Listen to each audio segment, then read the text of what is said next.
Tycoons are in many ways the lifeblood of society. They're the most competitive people you will ever find. Inside the secret world of the mega-rich are some of the most powerful people on the planet. This time, the United States. New billionaires are being created, really almost on a daily basis. How do these tycoons make their fortunes? They are calculated risk takers, willing to put everything out there. They're willing to lose everything. How do they hang on to them? These people have so much money because they haven't had to pay taxes. And how are they shaping the future of America and the world? Money is a form of political power, and right now that power is entirely in private hands, and that's very, very dangerous.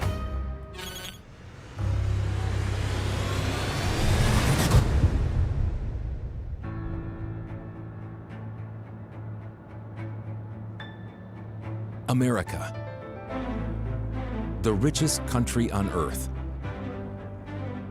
This is the land of the tycoon. We now have over 700 billionaires in America. Tycoons, from social media to manufacturing, definitely define the way that we work and all that we do. These men and women all began with a relentless desire to do something new and extraordinary. Every time there's a technological revolution, it throws up massive new amounts of wealth. Riding the wave of tech innovation is at the heart of the American tycoon story. They are calculated risk takers. They're willing to put everything out there. They're willing to lose everything. But they do it in a way that's targeted to get to a vision, an idea. And the richest man in America and the world is constantly in pursuit of new ideas. No one in the history of Forbes tracking billionaires has been worth as much as Elon Musk. Elon Musk risks everything each time he starts a new project. Elon Musk says he could only do this in the United States. Most other societies don't have that much wealth, and they don't put that wealth into the risk takers. Tesla is now the most valuable car company in the world, worth around $1 trillion. It kickstarted the electric vehicle revolution. Their idea of an electric car is something that doesn't look good, isn't fast, doesn't have high performance. We wanted to break the mold. Tesla makes less than 1 million cars a year, and yet it's worth more than the world's 9 largest car companies put together. I think what we've done here is, for the first time, created an electric car that you actually want to buy. But Tesla could so easily have been a different story. Instead of making Musk the world's richest man, he could have lost everything. Risk-taking is like the Promethean fire. You can get close and use some of it, but you can't use too much of it. Elon Musk has had moments when it was on the precipice of disaster.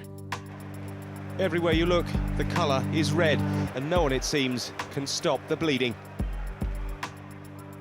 In 2008, the financial crisis meant the global economy was on the brink of collapse. Mayhem, carnage, a bloodbath. Call it what you want, but what we saw on global stock markets today was ill-disguised panic.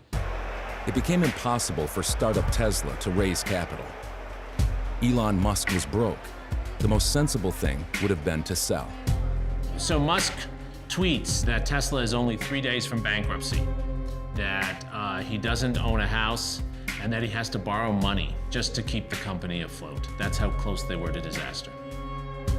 Musk took a huge risk and secured a $40 million loan and put it all into Tesla. It's extremely unusual for somebody to put their money on the line, risk bankruptcy, and make these projects work. He had the courage to do that. Really introducing the first true mass market electric vehicle to the American market is a triumph that Detroit couldn't pull off, and now Detroit is following suit. There's a bit of a revenge of the nerd going on here with the amount of wealth that he has created. Elon Musk grew up in South Africa, which was to shape his desire to succeed at all costs. Elon Musk has a rather interesting background. His mother often said that she didn't know what was wrong with him as a child. He later revealed to us that he had Asperger's. And he was bullied. At one point, some of the school kids pushed him down the stairs, and he ended up with a fair amount of injuries. I think part of his ego is based on the way he was treated as a child. He has a lot to prove. His ex-wife, Justine, had an incredibly difficult time with Elon. She said that he was the most obsessive person that she'd ever met. And what Musk did next was obsession on a whole new level. He's built this space company that was started off as kind of seemed like a side hustle, you know, this extra thing he was doing, that has become a major contractor, a major player. Human spaceflight is the reason that SpaceX was created, and we're incredibly honored to partner with NASA. Again, it was touch and go whether he'd lose everything.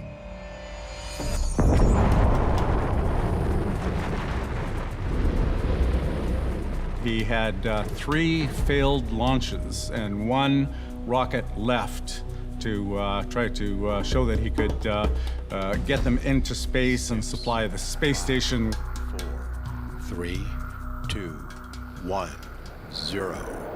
And launch of the SpaceX Falcon 9 rocket as NASA turns to the private sector to resupply the International Space Station.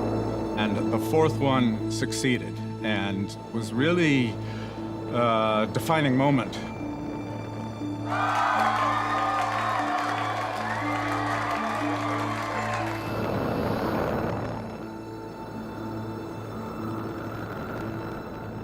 You want to do projects that are inspiring and that make people excited about the future. Musk's out-of-the-box thinking has come under fire, though. His plan to rescue trapped children from a flooded cave in Thailand with a mini-sub built from rocket parts was a PR disaster. And his ideas for the future of car travel have run into problems. Some of his ideas, it's not certain how realistic they are. The Boring Project, to create tunnels underground that cars could zoom through at incredible speeds, would take an enormous amount of work. And I think a lot of people are not sure how feasible that really is. Musk's plan to send 1 million people to Mars by 2050 is also viewed with deep skepticism. The ideas that drive tycoons to wealth can also be the ideas that drive them to disaster. We should expect that he might remain a tycoon, but that he's spreading himself too thin and making too many risky bets at the same time. But whatever the future holds, Elon Musk is just the latest in a long line of American tycoons who've staked their all on the potential rewards of a new technology. To fully understand the role tycoons have played in the country's history, you have to return to the 19th century, to the pioneers of U.S. capitalism. The robber barons were a group of men who ran the industrialization of the United States. In those days, there weren't many rules constraining what they could do. Called the robber barons because of their ruthless behavior, they made their wealth from the new technology of the industrial age. The richest of them all was John D. Rockefeller, who made his fortune from oil. John D. Rockefeller was present at the creation of the oil business, and he rode that horse to become the biggest, richest man in the world in its time. Rockefeller's fortune was bigger than Bezos, bigger than Musk. It was enormous. In today's money, he is the tycoon who was the closest contender to being a trillionaire. In 1915, John D. Rockefeller could have paid off the national debt of the United States and still have been the richest man in the world. But like many U.S. tycoons, Rockefeller started out with nothing. His father was a ne'er-do-well, was someone who was always hustling, but not necessarily doing it in the most legal of ways. Many billionaires are individuals who grew up on the wrong side of the tracks, and that motivation is what leads them to actually become people who transform the system and make a lot of money for themselves in the process. Going from rags to riches is the essence of what's called the American dream. The American dream, to me, means the ability to become wealthy. It provides the hope that drives people to work hard. You work your way up from nothing. You don't come from money, you don't come from family, and the idea that if you hustle enough, you can do anything. And one family from Arkansas defined the American dream.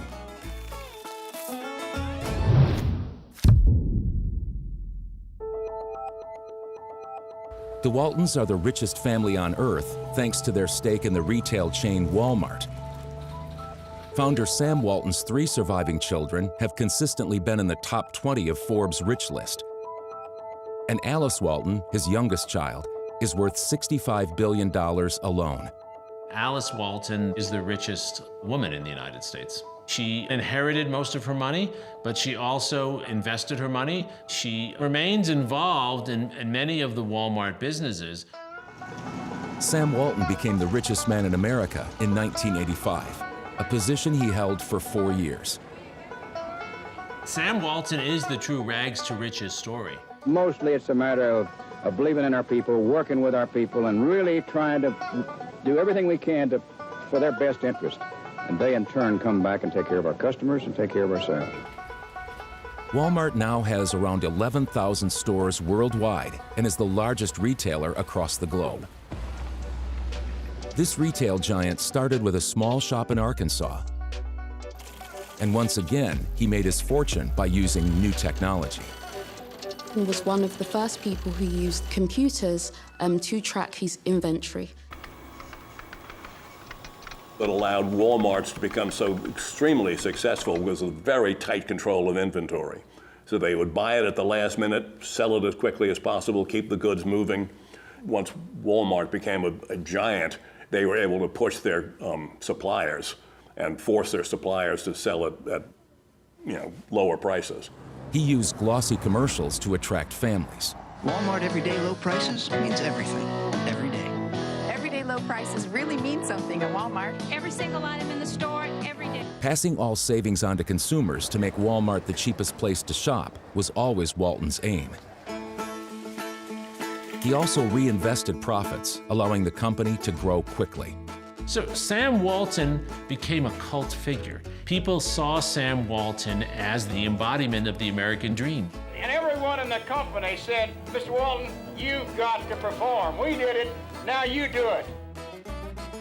But when Sam Walton died in 1992, some saw it as a turning point. Walmart became more of a big, empty corporation after Sam Walton's passing. Instead of helping their communities, it came to look like Walmart was just making money from their communities. Walmart also attracted criticism for its working practices. So they tried, in a first sense, to make themselves more community-friendly. They also tried to address a number of very damaging exposés about the mistreatment of their labor, the low wages they paid. Aware of this growing criticism, in 2008, Walmart decided to rebrand and give themselves a more caring image. They tried to raise their wages and do things to make Walmart a healthier, happier place for people to work, and they wanted to tell that story. The growth of Walmart keeps the Walton family the richest in the world, but their domination of the retail sector still provokes controversy. Fundamentally, when a Walmart comes to a town, Main Street dies. Who's going to compete with Walmart?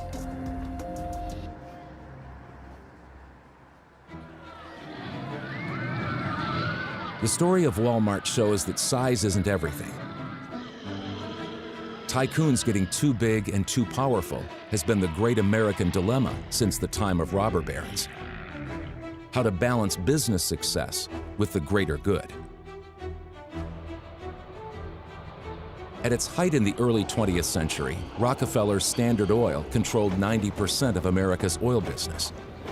Monopolies meant that a few people were getting wealthy from it, not the vast majority of Americans. And so they're not living the American dream. Because companies have gotten too big and too powerful, it's clear that something needs to be done to create some rules of the road. The Sherman Antitrust Act back in 1890 allowed the government to dismantle monopolies. This included the breakup of Rockefeller's Standard Oil.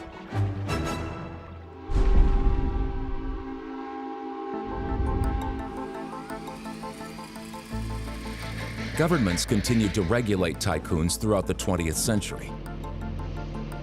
But in 1981, a new president decided to change everything and set the tycoons free. I, Ronald Reagan, do solemnly swear that I will faithfully execute the office of President of the United States. So help me God. Reagan thought things were being over-regulated, and that was stifling economic opportunity and profit-making. In the 1980s, Reagan undertook to repeal many of the limitations on wealth creation and business entrepreneurship in the United States. In this present crisis, government is not the solution to our problem. Government is the problem.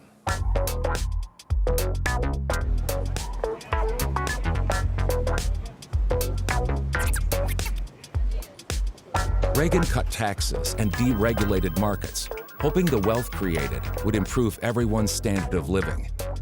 Reaganomics did create an updated version of the American dream. Reagan's policies actually increased inequality in the U.S. However, over 16 million jobs were created, and the booming economy made Americans feel good about themselves again. They were ready to buy houses, TVs, fridges, cars, and fast food. Oh, the 80s were great for billionaires. One of the truly great eras of prosperity in American history. It was a vision that Americans enthusiastically embraced.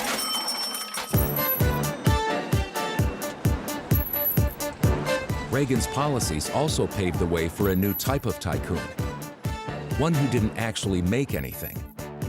Instead, he made his fortune by investing in other people's companies.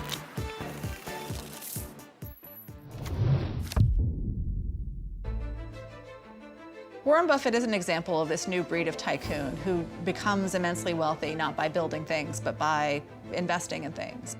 By buying stakes in undervalued companies, Buffett, for a time, became the richest man in the world. Buffett is very good at reading kind of what sectors of this new market, this service economy, post-industrial economy, kind of what's going to grow and what's going to be profitable. Thanks to deregulation and a booming economy, Buffett made his first billions in the 80s. Instead of following the stock market, he studied financial reports from his office in Omaha, looking for undervalued businesses. I've never had a computer in there, I've never had a calculator in there, and I've never had a stock ticker in there. He once spent $1 billion buying Coke shares, which then quadrupled in value over 4 years. Warren Buffett epitomizes the 1980s because from his little office in Omaha, Nebraska, he's now able to move capital around without limitations. Before the 80s, it wasn't possible to move money that way. I'm having the time of my life. I mean, I get to do every day exactly what I like to do with people who I love and who seem to like me pretty well. And it doesn't get any better than that. He now has thousands of followers for whom he invests money. They call him the Oracle of Omaha. Despite his huge wealth, his lifestyle remains modest in the extreme. Warren Buffett is interesting because he kind of bursts onto the scene at a time when the images of wealth are often flashy and, you know, fur coats dripping with jewels, and Warren Buffett's not that at all. He is a folksy Midwesterner from Nebraska, lives, you know, not someone who flashes his wealth. Buffett still lives in the same house he bought more than 60 years ago. How would I improve my life by having 10 houses around the globe? I mean, if I'd wanted to become, you know, a superintendent of housing or something of the sort, you know, I could have gone into that as a profession, but I do not want to manage 10 houses, and I really don't even want somebody else doing it for me, and I don't know why the hell I'd be happier. Nothing really changed in the Buffett household as Warren Buffett got richer. His kids found out that they were wealthy because they read about him in Forbes magazine. Now, as well as advocating for higher taxes on the rich, he's also sworn to give away most of his fortune before he dies.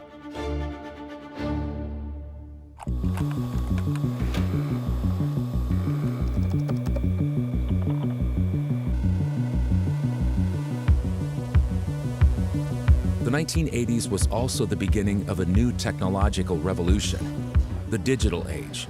It saw the birth of the tech tycoon. Just as in the 19th century, entirely new industries and sectors grew, and you have the arrival of the commercially available personal computer.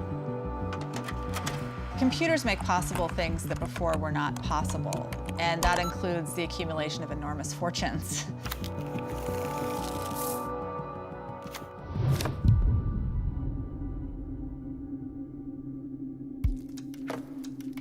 Bill Gates saw the boom in home computers, but his genius was not to build them, but to write the software. Microsoft is the second most valuable company in the world and is worth around $2 trillion. Gates understood how technology would change our lives, foreseeing the impact of smartphones before most of us were even using a computer. Virtually everyone in 10 to 15 years' time will be able to carry around a wallet PC. You can have thousands of pictures of your children if you like, easy to call up. You'll be able to receive messages, news bulletins. In fact, the machine over time will learn what you're interested in. An individual like Bill Gates is someone who sees a future before it's occurred. Their ideas help them to imagine a different kind of world, and they're investing and taking risks to try to get to that world. Gates wrote his first software program at the age of 13. He's a nerdy, brainy guy. So even growing up, he was a bookworm. They had a rule at the Gates house: no Bill, no more books at the dinner table.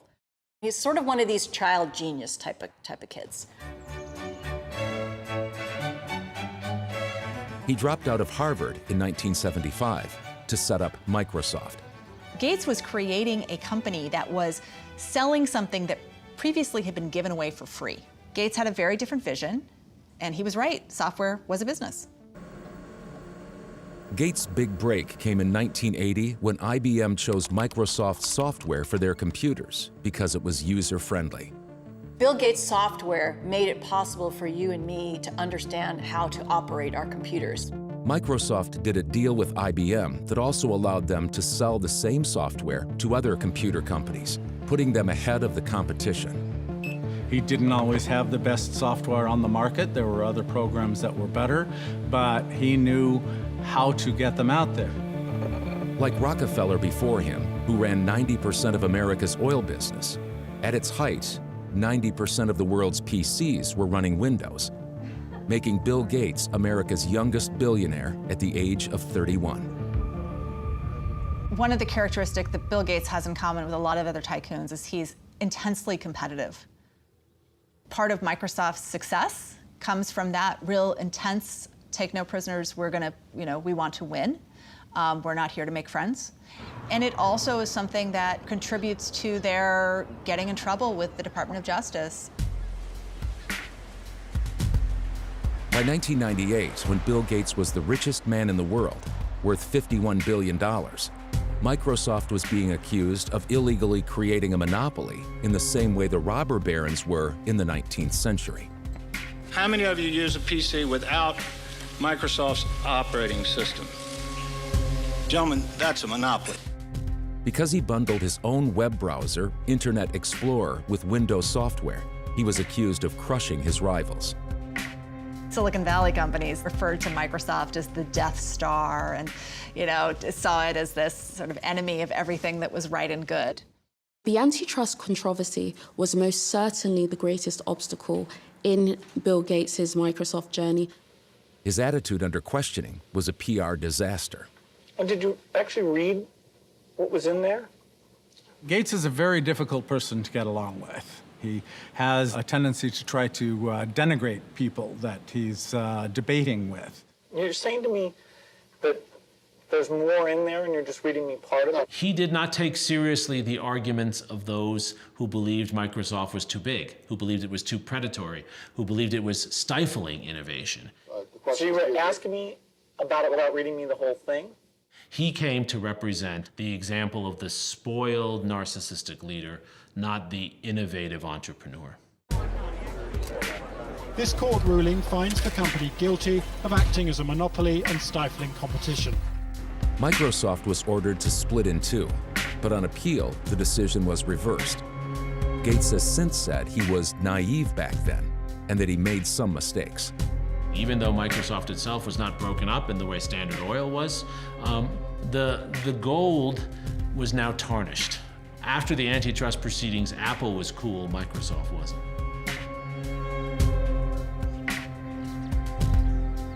After the trial, Bill Gates devoted increasingly more time to charity work through the Bill and Melinda Gates Foundation.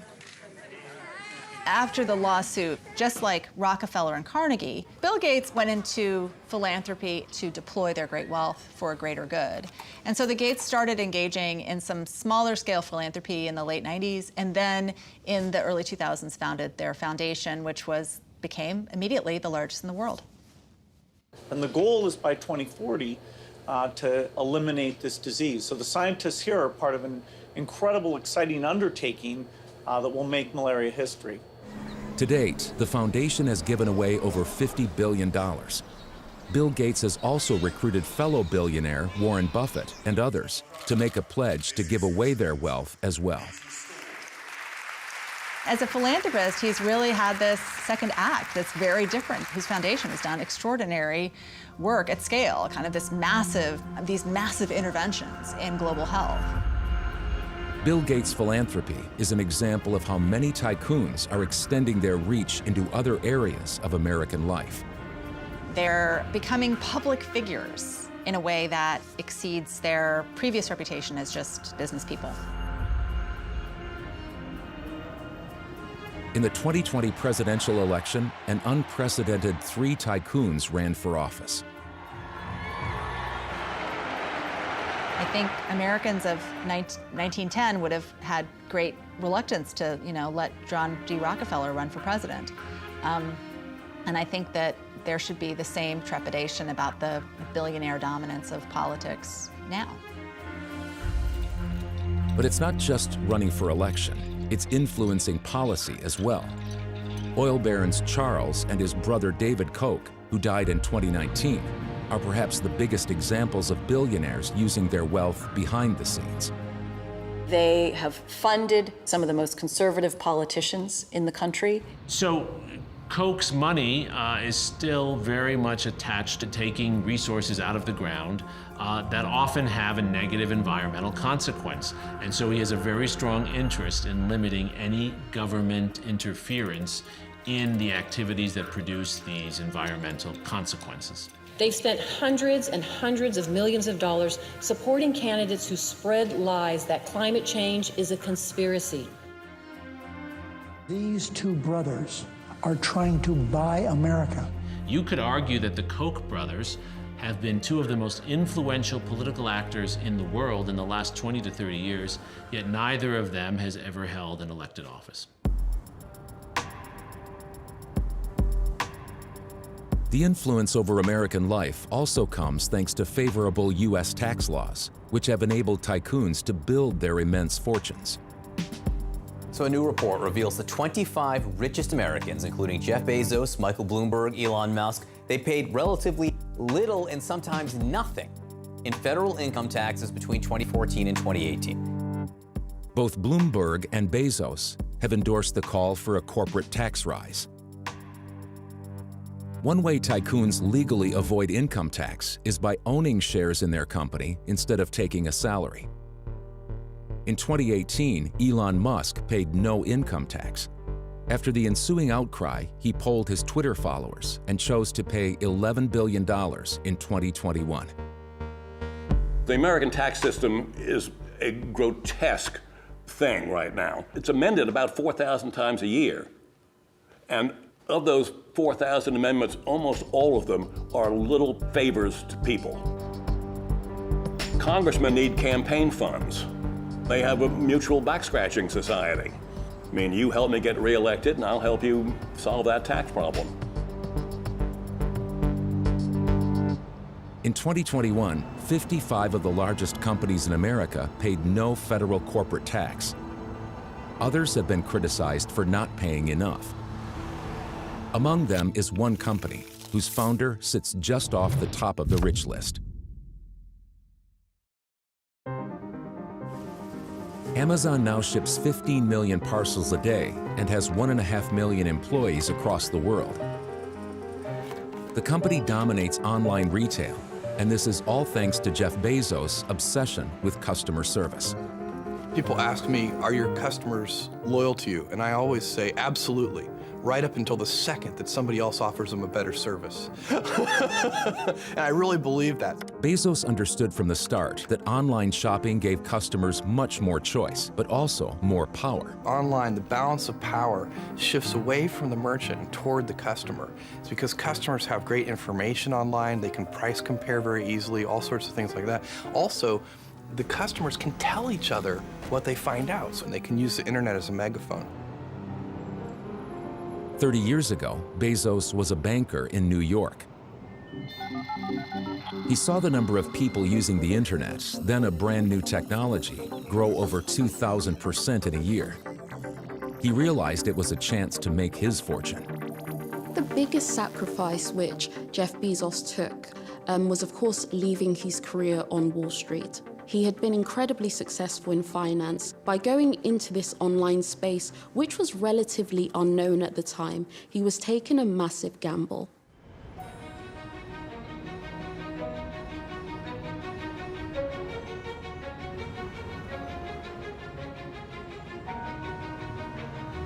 So the billionaires who really make it big, they're the ones who take advantage of a new technology and connect their ideas to that technology. And so he drops out of the Wall Street rat race, instead moves across the country to Seattle because it's got a good stock of software engineers, because Microsoft is in Seattle. He rented a house and set up in the garage with a door for his desktop. He wanted to be seen as, a frugal, bare-bones startup that wasn't going to waste money. In just 2 months, sales at Amazon reached $20,000 per week. The personal qualities that make a tycoon is in thinking very big and thinking very long-term. Jeff Bezos is a great example of that. The plan from the beginning was to grow big quick by investing everything back into the business. His other great insight was that a successful company in the late 20th century was not a company that made a lot of money, but a company that had a lot of revenue. Investors would be investing in growth. That's what they want. If you look at our U.S. books business, it was profitable in the month of December of 1998. And that was a critical mistake because the management team of the company should have been able to figure out, and that was me, by the way, should have been able to figure out that the ways to invest that money. Amazon's success has had a huge impact on main streets across the world. But from the early days when Bezos was mainly selling books, he's been unapologetic. Complaining is not a strategy. Amazon is not happening to book selling. The future is happening to book selling. It's not just bookshops. Now, with around 12 million products sold by Amazon, all areas of the retail sector are under threat. Amazon have very aggressively gone into more and more sectors. This, of course, isn't a sign of the future at all. It's a sign of Jeff Bezos' ambitions and also his continuous drive for growth. Like most tycoons, Bezos has kept his family life private. That is, until 2019, when he divorced his wife, Mackenzie. She is now the 4th richest woman in the world, and he's living a more celebrity lifestyle. He now lives a much more Hollywood-oriented lifestyle, bought an extraordinarily expensive home in LA. His new girlfriend, Lauren Sanchez, was a model before becoming an entertainment reporter and news anchor. He now has yachts in St. Bart's, where he hosts models and celebrities. You can find him jetting all over the world. He's constantly found in designer clothing with his new girlfriend, and generally living what is called a more jet-set billionaire lifestyle. Many have said that they believe that Bezos might be having a midlife crisis. Something's definitely going on with Bezos. I just let that money talk. Take it to the head. Take it to the head. I just let that money talk. Got a lot of zeros making commas on a check. But some tycoons go beyond buying yachts and supercars with their unlimited spending power. Newspaper tycoon William Randolph Hearst, the man on whom the classic film Citizen Kane was based, built his wildly extravagant Hearst Castle in California. It was packed with unusual antiques. Here's the original itself, as the $50 million Hearst art collection goes on sale. Articles from 35 cents to $200,000, 15,000 objects in all, spread over 80,000 square feet of floor space. The fruits of 50 years of search for art treasures. Eccentric business tycoon Howard Hughes spent his billions building record-breaking aircraft. Builder of the monster, Howard Hughes, stormy petrel of aviation, surveys the 320-foot wing of the Colossus, whose weight is 200 tons and whose length is 200 feet. There are tycoons now with ambitions beyond the material world. The billionaire co-founder of PayPal, Peter Thiel, wants to live forever. He plans to freeze his body after death so he can be brought back to life when the technology exists.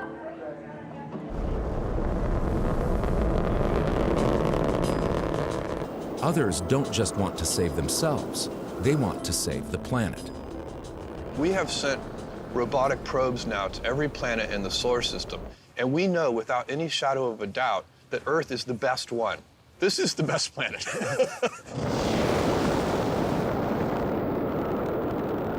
Jeff Bezos and Elon Musk, they certainly have a dream. They want to explore space. Both men want to use space to solve Earth's problems.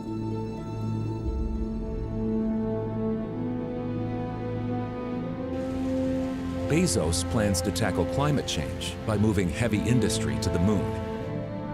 Elon Musk wants to secure the future of mankind by colonizing Mars.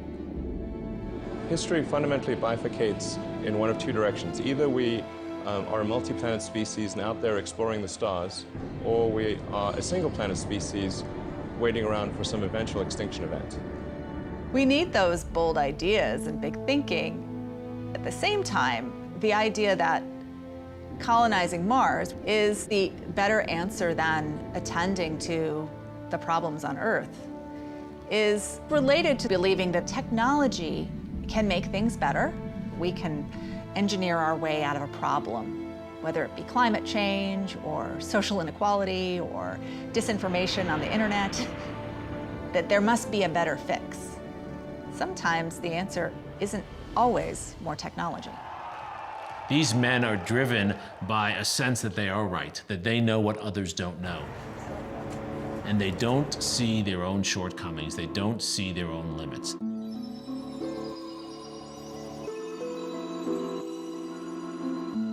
This is especially true in the age of social media, where the rapid development of new technology has led to unintended consequences. Social media has changed everything about modern society. We now live our lives online.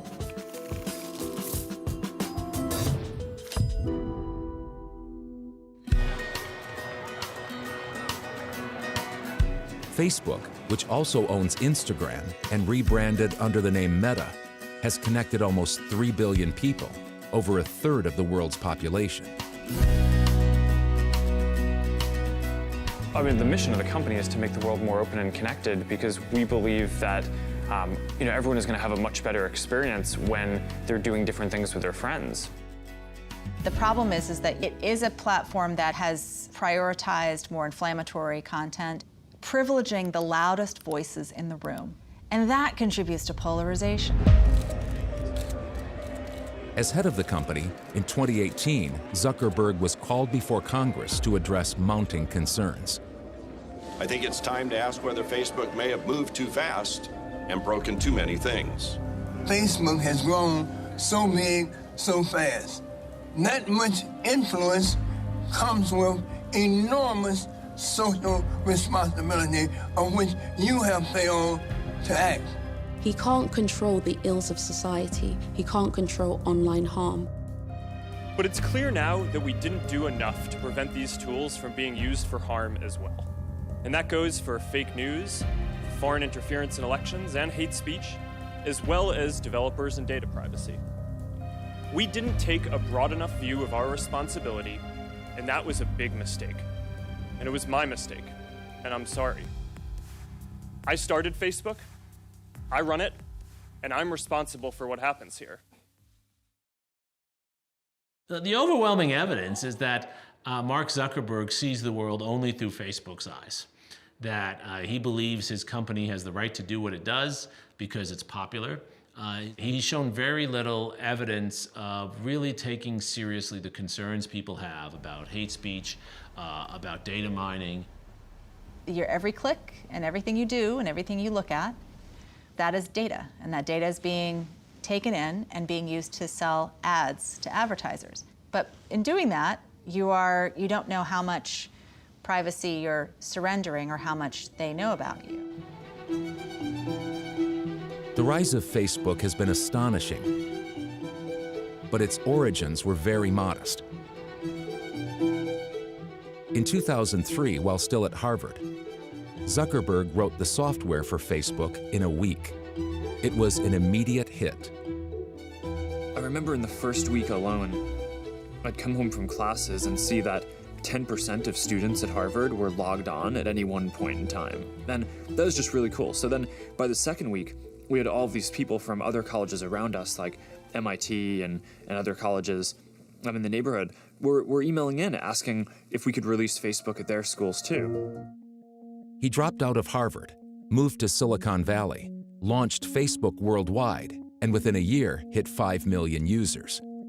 Mark Zuckerberg, of course, turned down various offers to sell his company. The hardest one was really when Yahoo offered us $1 billion, because that was the first really big offer. And at the time, I knew nothing about business, right? So I knew nothing about what a company would be worth, and I had to make this argument to people that somehow this was going to be the right decision.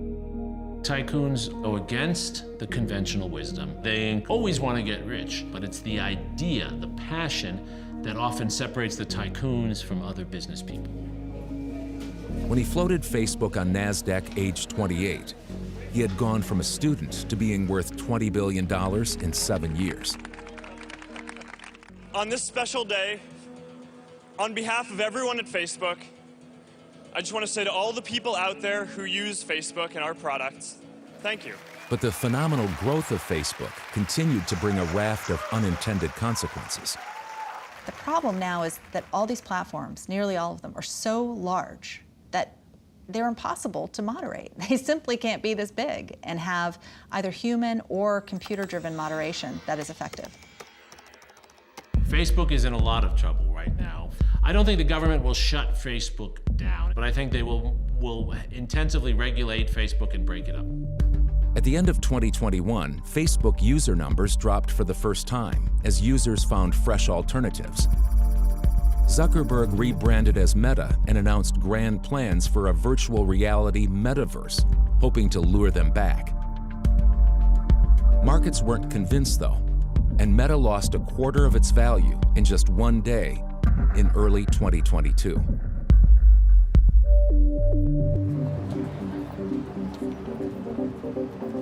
Social media platforms have changed the way we interact. Riding the smartphone revolution, platforms including Twitter, Snapchat, YouTube, and TikTok have accessed billions of users across the world. Social media has taken us beyond the world of newspapers and radio, where the more you circulated something, the more you could sell, you could make millions. Now with social media, you can instantly make perhaps billions because you can reach more people more quickly at lower cost. Twitter founder Jack Dorsey is worth $6.6 billion. Snapchat creator Evan Spiegel is worth $7.8 billion. As well as turning these entrepreneurs into hugely powerful billionaires, social media has also given unprecedented power to influencers who know how to harness it to create their own fortunes.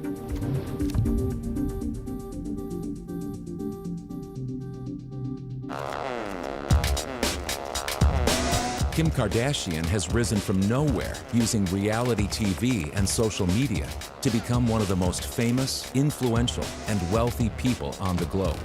Kardashian was kind of famous for being famous. She was a friend of early reality TV star Paris Hilton. And then this reality show, Keeping Up with the Kardashians, really kind of put her and her family on the wider map of popular culture.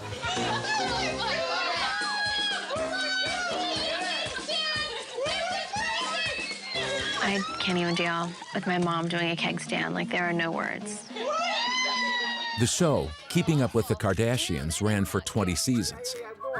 I need someone to make me laugh. Where's Kim? It followed the lives of mom, Kris, and stepdad, Bruce Jenner, along with their kids.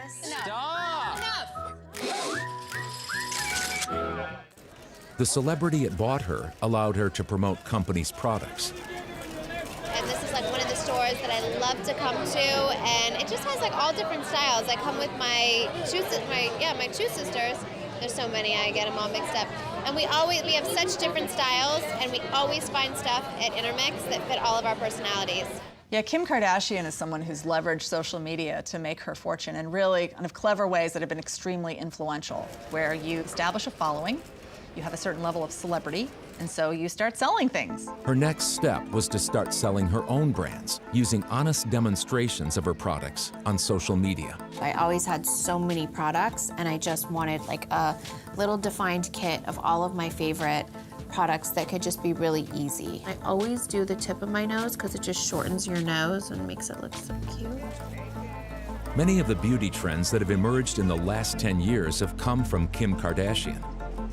Her followers are women who want to be like her. She's got a beauty company, KKW Beauty, with cosmetics. And then perhaps her most valuable creation has been this bodywear, shapewear company called Skims.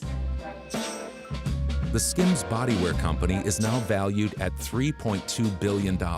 It's kind of like an idea factory. She comes up with the idea, she outsources the manufacturing to somebody else, she does the marketing on her social media, and there you have it. The next thing you know, she's a billionaire. Kim Kardashian now has 280 million Instagram followers, making her one of the most influential people in the world of fashion and beauty. But running a business driven by a social media star can be tough. It's hard to stay relevant. I mean, one of the things about being on social media and being a social media star is you've got to give your viewers something new and different to see and ogle about. So I imagine she'll keep reinventing herself and creating new companies. She's young. She's only 41 years old.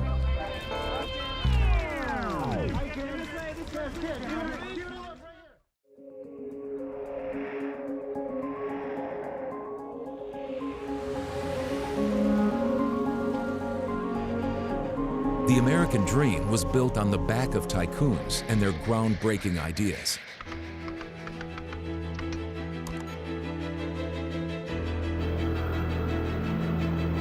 Few Americans begrudge them their success, but in recent years, the size of their fortunes has caused increasing concern about wealth disparity. The public perception of billionaires has changed very drastically. They were once seen as figures of American pride, but now we know how much tax they pay and how much they're putting back into the economy. We will see the level of wealth continue to flow to the billionaire class. We have long been a very unequal society. But two things have changed.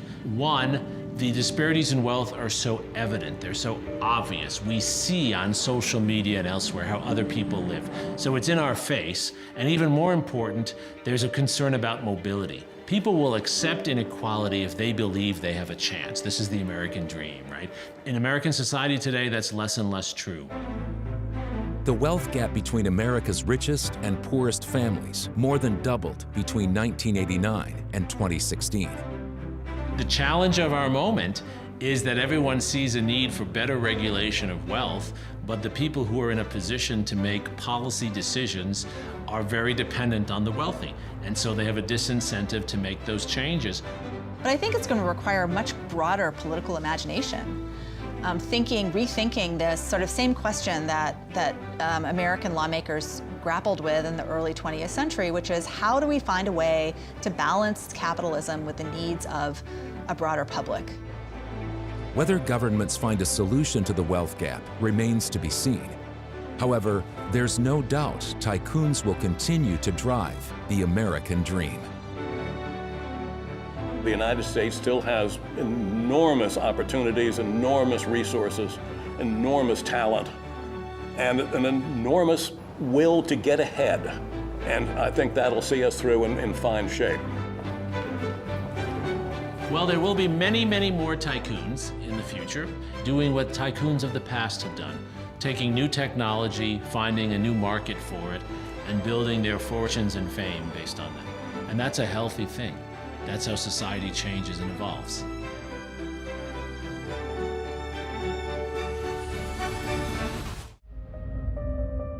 In October 2003, 12 years after Russia embraced capitalism, the richest man in the country was arrested and put in a cage. He was placed there by this man, the president of Russia.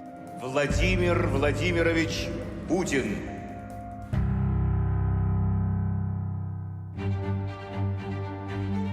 "30 years ago, out of the ashes of communism, a new capitalist economy was born.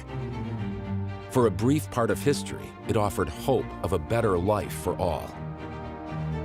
But the new free market descended into chaos, with widespread food shortages and increased crime. For a few, it was an opportunity to gain enormous wealth.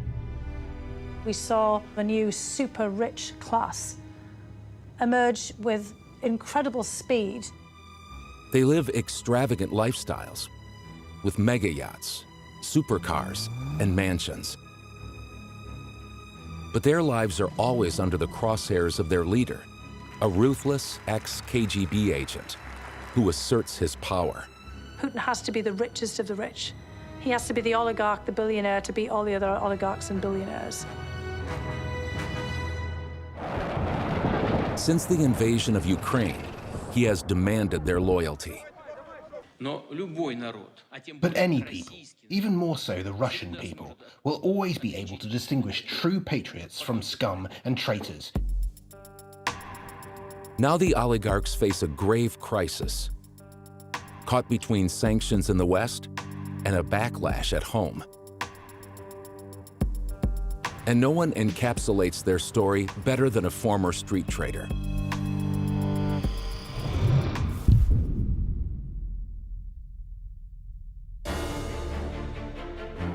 Roman Abramovich is best known for buying Chelsea Football Club in 2003. He made his money through Sibneft, a Russian oil major, and he owned stakes in steel giant Evraz, Norilsk Nickel, and the country's largest aluminum company, Rusal. But he had humble beginnings. Roman Abramovich was an orphan. He grew up in very poor circumstances. Abramovich developed some highly successful trading skills, starting out selling rubber ducks. And he clearly had an entrepreneurial gift. But the young businessman really gathered some wealth by trading oil. Through his oil trading activities, he eventually acquired some very powerful political connections. In the early 90s, President Yeltsin was selling off the vast state assets to raise much-needed cash for the flailing economy. Abramovich made his way to Yeltsin's inner circle behind a colorful and highly influential character, Boris Berezovsky. Berezovsky noticed Yeltsin often struck deals between sets on the tennis courts. Immediately, the people with the best connections to the existing Russian government under Boris Yeltsin, they were the people who immediately benefited. In 1995, Abramovich acquired a stake in the state oil company named Sibneft. The stock went on to explode in value after the deal was done. Abramovich was reported to have been firmly in favor of Yeltsin. He even lived in an apartment in the Kremlin compound. This catapulted him into the billionaire class, and he became an influential figure. Abramovich is someone who really very carefully thinks about every investment and every deal that he does. He's not impulsive or instinctive. In 2000, the oligarchs supported Putin to power. Some of these oligarchic figures thought for themselves that he is a forward-thinking, perhaps even progressive, moderate politician. He is someone who perhaps they can help steer, just as they've done with President Yeltsin. But they were in for a nasty shock. It's very clear by the first and second years of Putin's term in power that the oligarchs have supported someone for president that they underestimated. President Putin himself is going to be the actual man and regime in charge.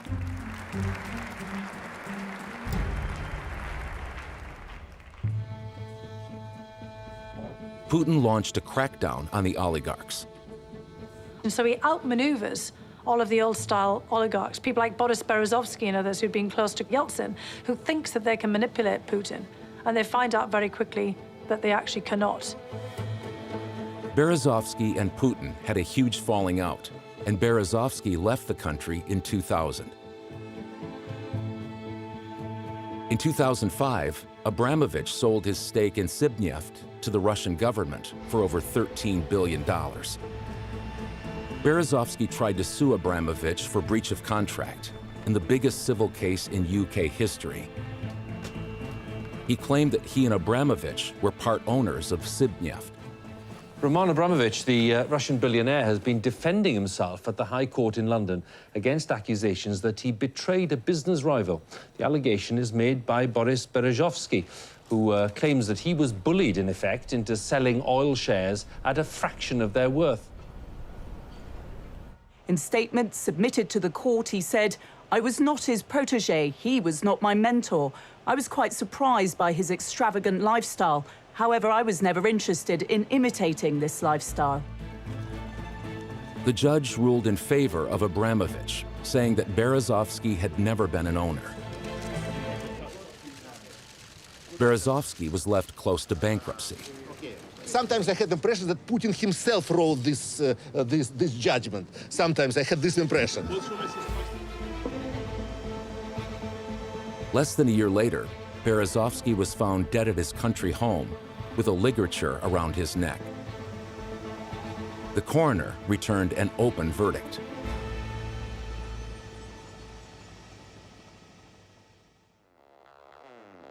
Abramovich, meanwhile, was free to splash his cash on some very extravagant toys. One of his yachts, the Eclipse, is worth $500 million. It's rumored it costs around $1 million just to fill it up with fuel. It has 2 helicopter pads, 2 swimming pools, several hot tubs, a mini submarine, and a missile detection system.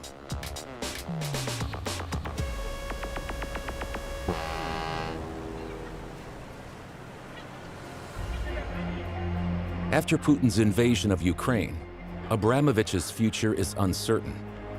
The UK froze some of his assets, including his beloved Chelsea Football Club, which was later sold.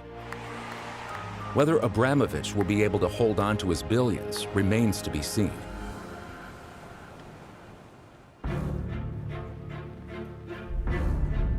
In 1917, the Bolshevik Revolution brought about the Soviet Union and the first communist country.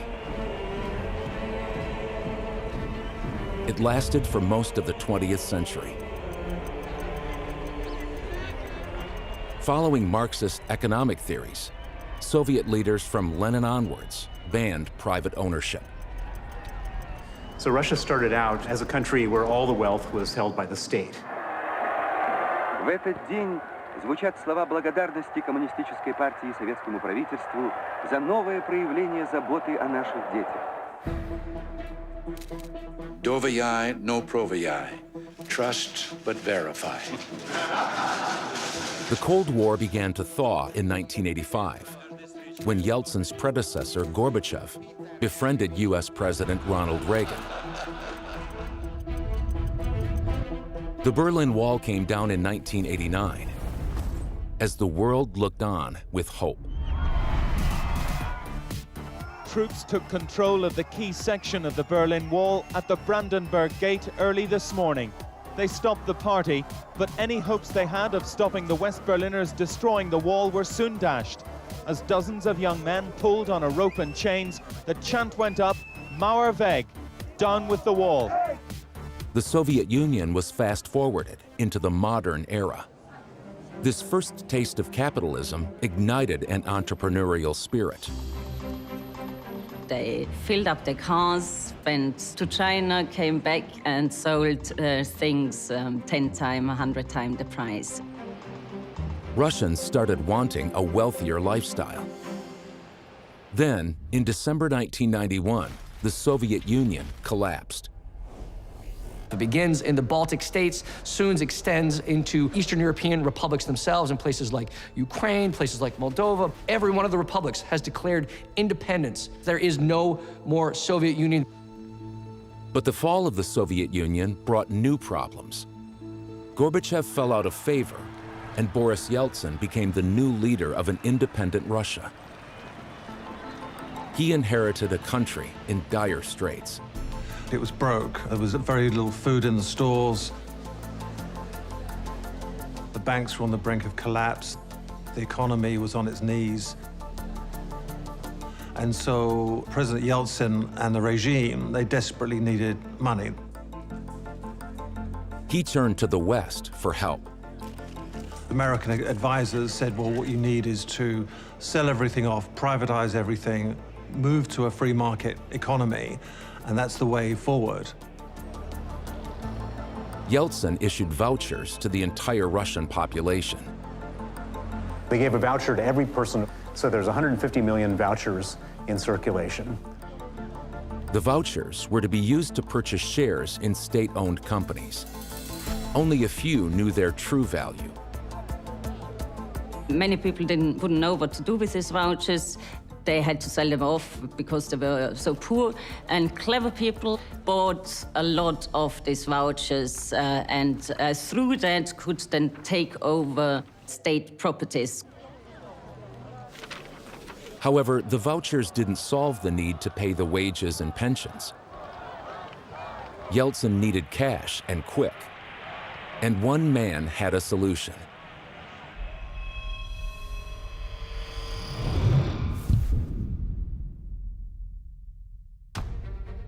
Vladimir Potanin was the richest man in Russia in March 2022. He set up Interos Bank and made his fortune by acquiring Norilsk Nickel, a company close to bankruptcy under communism that quickly found enormous commercial value. He is known as the brains behind the scheme called loans for shares. The financial plan was the birth of the oligarchy. He was really the architect, the mastermind behind Russia's privatization program. In the 90s, he was really known as the uber oligarch of all. The way the scheme worked was the well-connected lent the Kremlin money, and if the government defaulted on the loan, they received shares in the country's national industries. By his own admission, he and other oligarchs reaped the rewards. Because of the absence of strict regulation, this helped us to become rich and powerful, let's say, faster than we could if we worked in, let's say, normal conditions. And his commercial awareness paid off with a political role. His great financial clout and influence even bought him a place in the Yeltsin government. In 1996, Potanin became deputy prime minister. But while a few prospered, many ordinary Russians did not. The vast number of Russian people were completely ripped off, and the new free market economy didn't work, in the sense it didn't deliver for the Russian people. There's literal starvation in provinces in Russia. Professors had to become taxi drivers, nurses had to become prostitutes. And so there wasn't a person in Russia that was happy at the end of the Yeltsin era. Potanin says Russia needed a quick solution before the country slipped back into communism. But he acknowledges it wasn't faultless. The method was not, let's say, 100% fair. The rules were not clear, but please believe that it was difficult to make it quickly, and the opposition was very strong. Yeltsin was popular among the people, but after a series of uncomfortable televised appearances, faith in his leadership waned. By 1999, it was the end of the road for Yeltsin. Alcoholism took its toll, and his health deteriorated.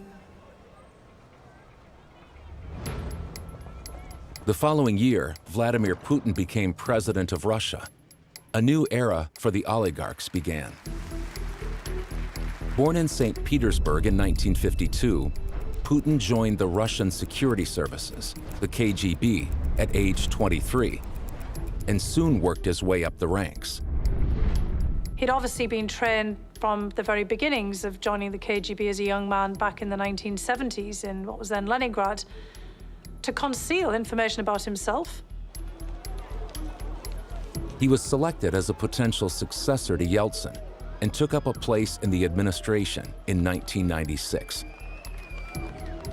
He became a popular choice for leadership. The public believed him to be a strong leader, a religious man, and somebody that would crush corruption. This bare-chested bear of a man who is willing to do what these effeminate Western leaders are not willing to do.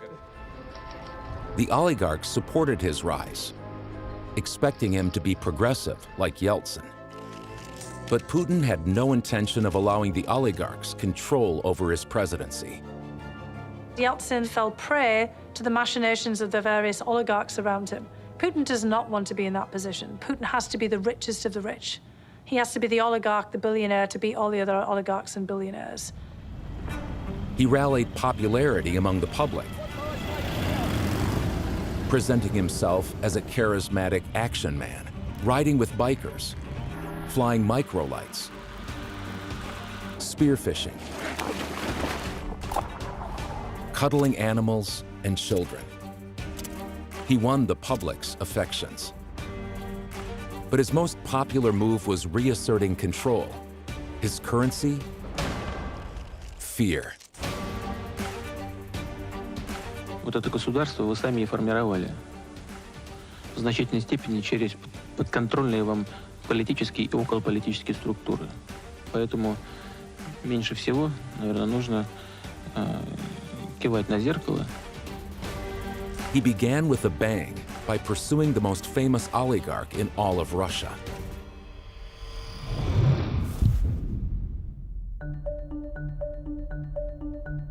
In 2003, Mikhail Khodorkovsky was the wealthiest man in Russia.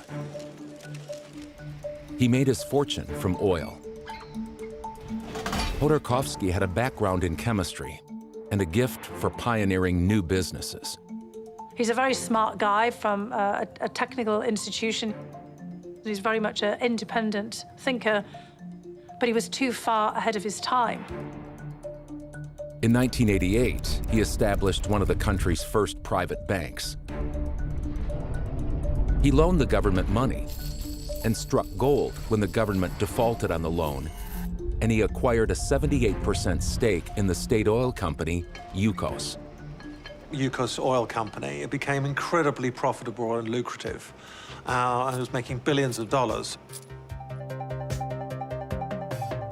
And then he does something that is quite surprising for many of these Russian oligarchs. He actually, over time, wants to transform it into a Western-style company, and actually to run it as a for-profit concern, not as a cash cow that might be still linked into people close to the Kremlin.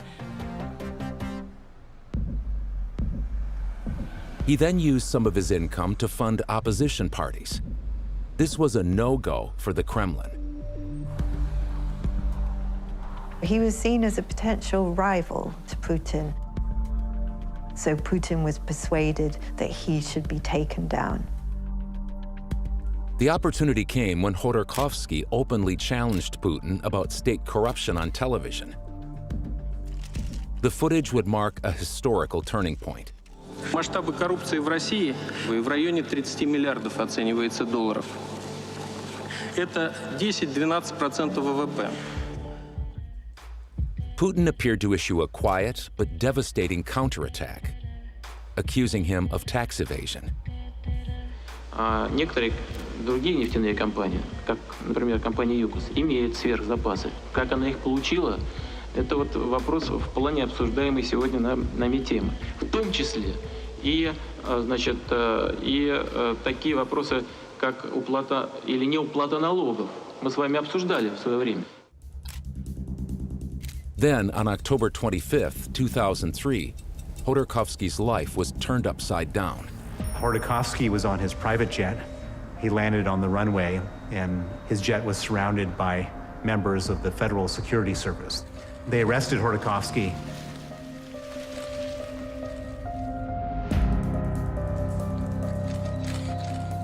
In Russia, when you are put on trial, there's a 99.7% conviction rate in criminal court in Russia.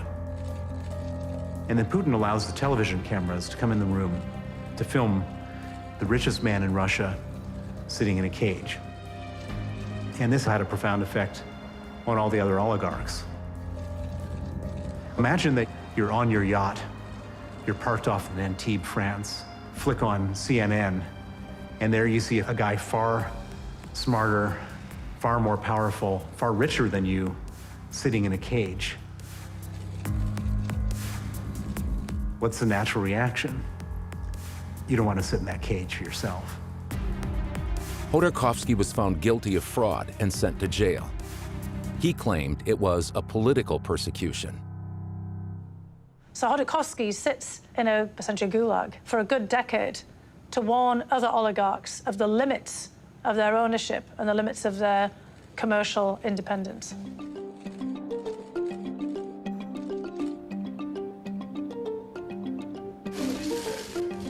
Khodorkovsky was eventually released in 2013. He was flown to Berlin and then moved to London. Today, he is one of Putin's fiercest critics. You have to understand, we're dealing with a criminal group in power and not a state of law. This group, its power rests on force.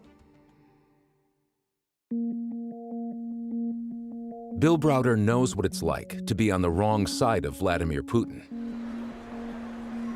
He was one of the early foreign investors in Russia's new stock market. In 2005, he was deported and his assets seized.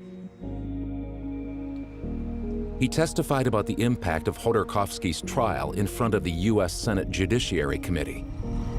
Other oligarchs went to Vladimir Putin and said, what do we have to do to not sit in the cage? And he said, it's very straightforward, 50%. Not 50% for the Russian government or 50% for the presidential administration of Russia, 50% for Vladimir Putin. And so he became the richest man in the world in that moment. No one is sure if Putin is the richest man in the world, but Browder is convinced about the role of the oligarchs. Oligarch network is feeding him massive amounts of money and doing his political bidding. And they hold his money for him. Got it. And so if you want to get Vladimir Putin, sanction the top oligarchs as well.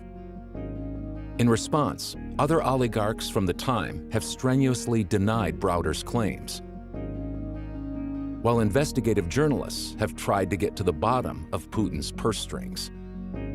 But the person who's been most effective at this has been Alexei Navalny, the Russian opposition figure. And that's why he's in jail, and that's why there was an attempt to assassinate him using Novichok, the same substance but in a different form that was used to poison Sergei Skripal and his daughter Yulia in Salisbury. Novichok is a deadly nerve agent, a chemical weapon. This was a very serious effort to eliminate Alexei Navalny because he's been exquisitely capable of unraveling and spooling an awful lot of the threads behind the corruption, the kleptocracy that surrounds Putin. Navalny survived, but on return to Russia was jailed for breaking bail conditions while receiving life-saving treatment. He returns to Moscow knowing full well he's going to be arrested. He releases a video that he spent an awful lot of time producing about the ownership threads that he and his team have traced to an enormous, luxurious, sumptuous villa on the Russian Black Sea, which is not just a palace, it puts Versailles to shame. Navalny's team bypassed a no-fly zone with a drone to capture what is nicknamed Putin's Palace in all its glory. The property is reported to be worth over $1 billion and is full of extravagant opulence. It isn't a country house or a residence, it's an entire city, or rather a kingdom. Among its many features, this green mound is reported to house an underground ice hockey rink. He was almost mocking Putin for his lack of taste. There was this horrible pole dancing room and an aqua disco, and just really in poor taste. Putin denied any ties to the palace, and a Russian billionaire later claimed ownership.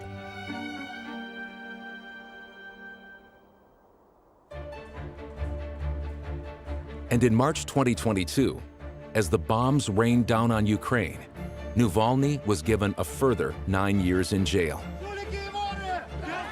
It's unclear whether this was linked to Navalny's claims that this super yacht also belongs to Putin. Press reports valued the Scheherazade at around $700 million, making it one of the most expensive super yachts in the world. The British captain denied the super yacht belonged to Putin. It was, however, seized by Italian authorities. As for Putin's other critics, Bill Browder and Mikhail Khodorkovsky, they both fled to London. The city has become a favorite destination, too, for oligarchs.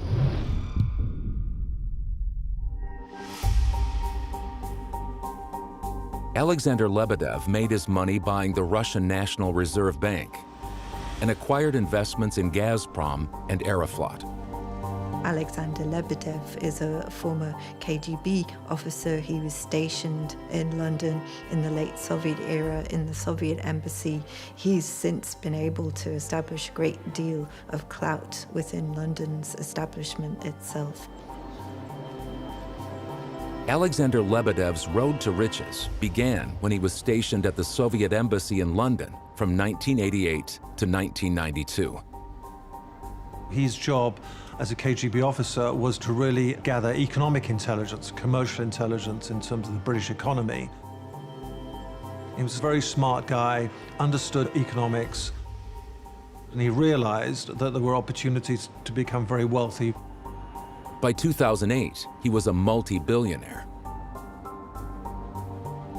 But then in a confrontational television debate show on the financial crisis, he threw a punch at a property tycoon after claiming he'd been threatened.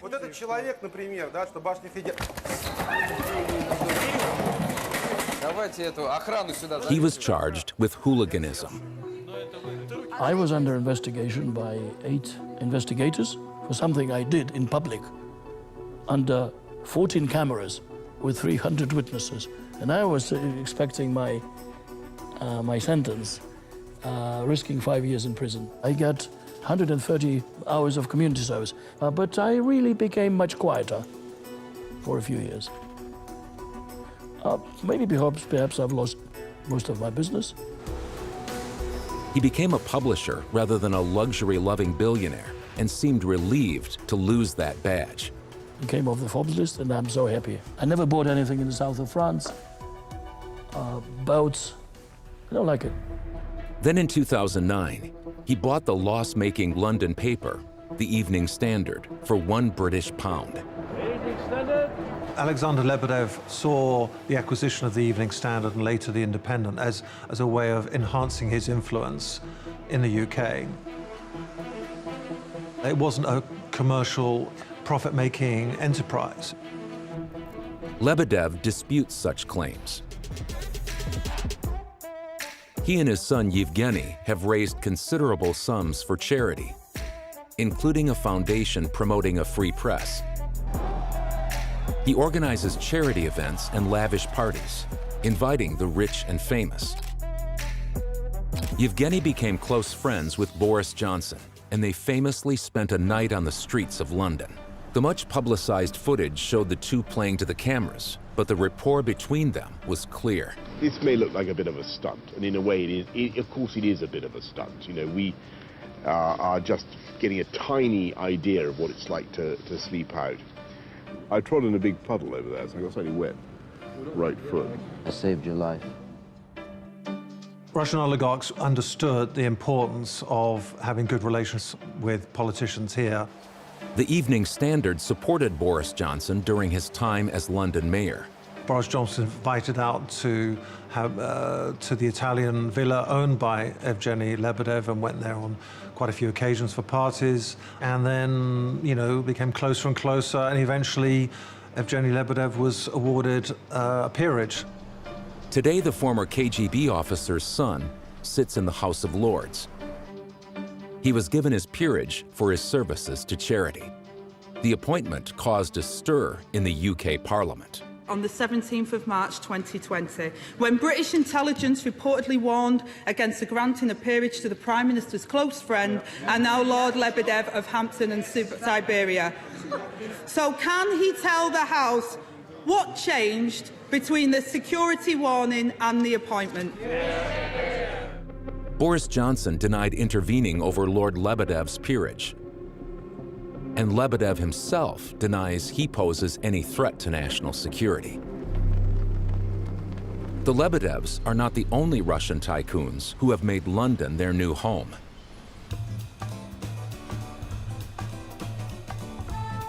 The arrival of Russian oligarchs in London has supercharged the economy. Russians like to spend big. When the Russian oligarchs moved to London, one of the priority was to buy property.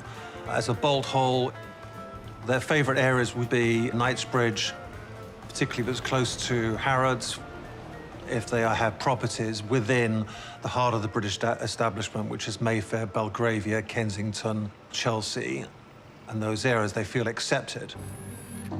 There's been a number of unexplained deaths of Russians in Britain. Alexander Litvinenko was an ex-KGB agent who became a British citizen in 2006. He was a former member of the security services who essentially had defected to the West. In 1998, he accused Putin's KGB of plotting to assassinate Boris Berezovsky and killing a journalist, just 2 weeks before he himself mysteriously fell ill. On November 1st, 2006, Litvinenko drank deadly tea in the Millennium Hotel in London's Mayfair. He was known as the man who solved his own audacious murder when he guessed that he'd been poisoned. It became a diplomatic incident. Putin wanted to make an example out of him, but he also wanted to test the British system of justice. And he discovered that there really is not a very robust system of justice. Putin has always denied the Russian state is involved in any sponsored assassinations. Some oligarchs have also tried to make inroads into the American political system. Oleg Deripaska made his fortune in metals. He had a modest upbringing, largely raised by his grandparents, My grandmother, she was always, careful with the light. There was no light in the house. He started trading in metals at a time when the Soviet Union had collapsed and lawlessness reigned. Aluminum promised massive profits, and blood was spilled. Gangsters and businessmen vied to control the industry. Around 100 people were murdered. Although there is no suggestion that Deripaska was involved in any criminality, he did end up in control after the feuding subsided. Deripaska was able to emerge on top from a period which in the 90s had been really vicious. The era was known as the Aluminium Wars. He has claimed in the past that he restored order to the industry. It was like a Wild West in Russia. It's not a period he remembers with pride. To go through without any single thing which you could later believe was wrong. It was very difficult. But I believe whatever I did, I can't say that I'm proud, but I believe that I did the right thing. Deripaska married into the Yeltsin circle and quickly adjusted to life under Putin.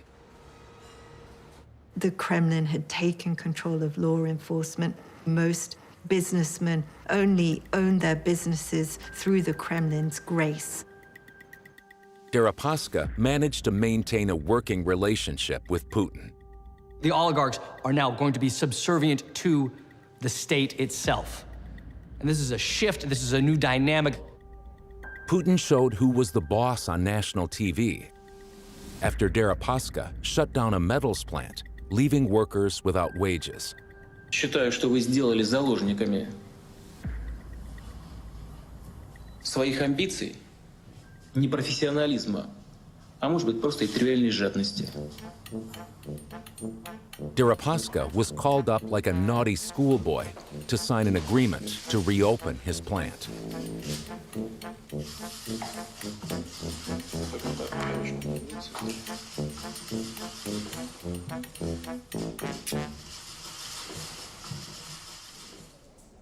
Part of his plan was expanding in the USA.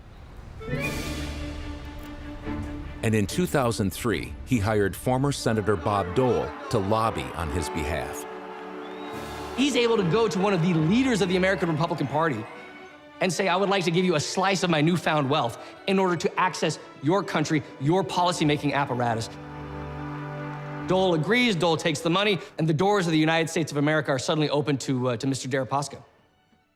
Deripaska became known for throwing lavish parties at Davos, the World Economic Forum. He is succeeding in creating this image of himself as a globe-trotting member of the global elite. Deripaska built a presence across the globe. In 2006, he formed N+ Group, and Rusal became the world's largest aluminum producer.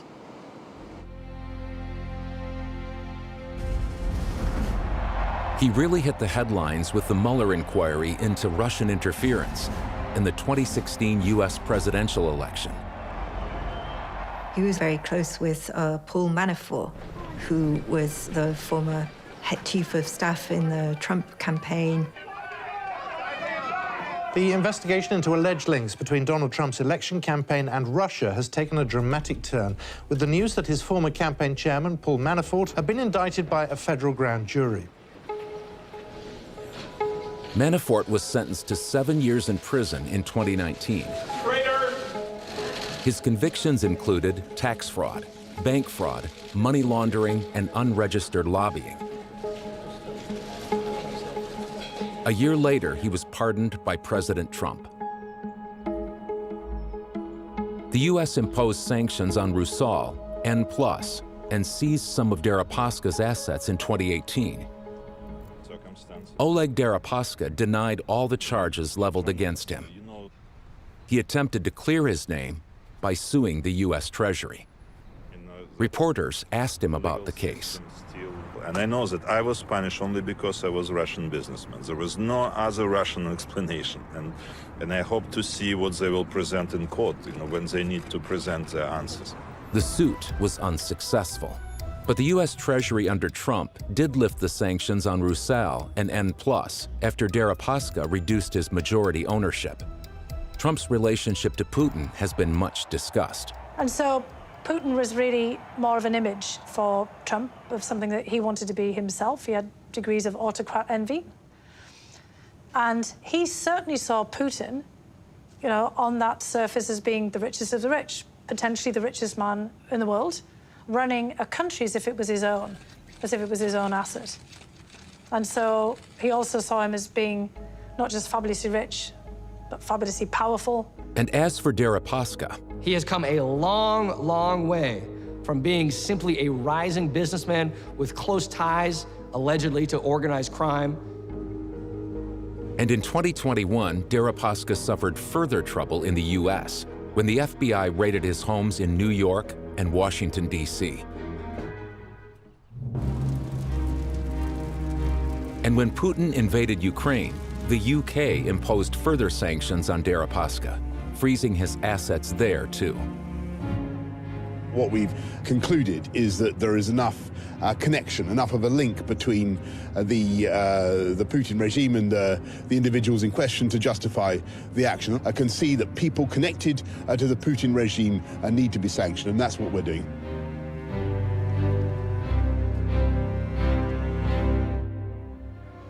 Thanks to Putin's invasion of Ukraine, the oligarchs have seen multiple super yachts, private jets, and stately homes seized by Western Europe and the United States. The U.S. government announced in February 2022 a new klepto capture unit to enforce sanctions that have been imposed. We will leave no stone unturned in our efforts to investigate, arrest, and prosecute those whose criminal acts enable the Russian government to continue this unjust war. One of the most loyal of the new breed of oligarchs is from Putin's hometown of St. Petersburg.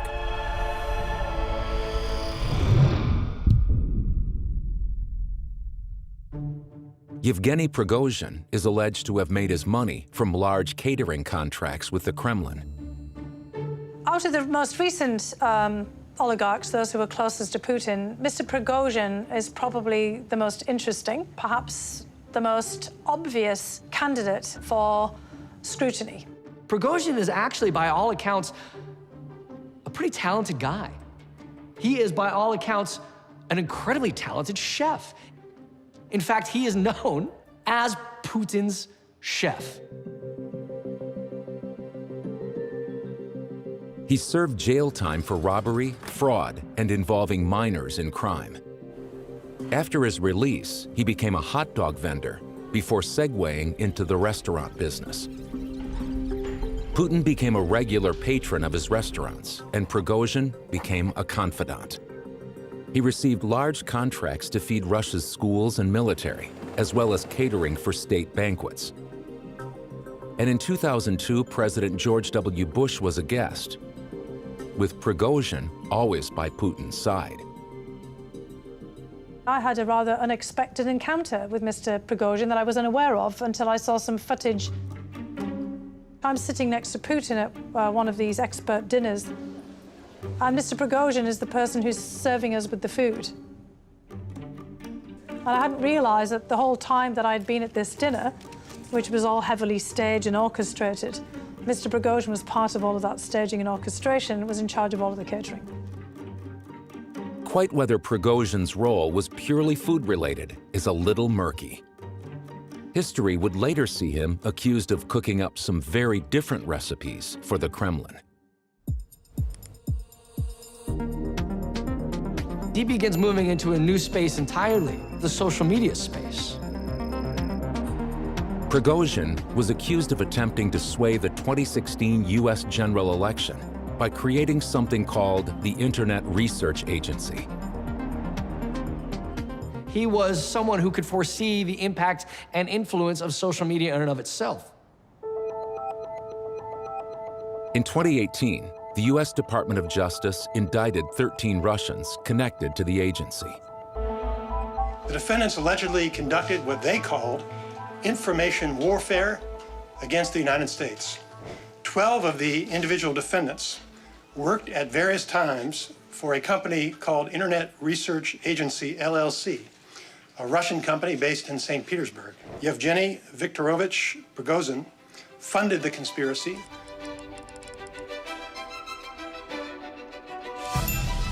U.S. intelligence described the agency as a troll farm, which it said employed fake accounts or bots on major social media networks.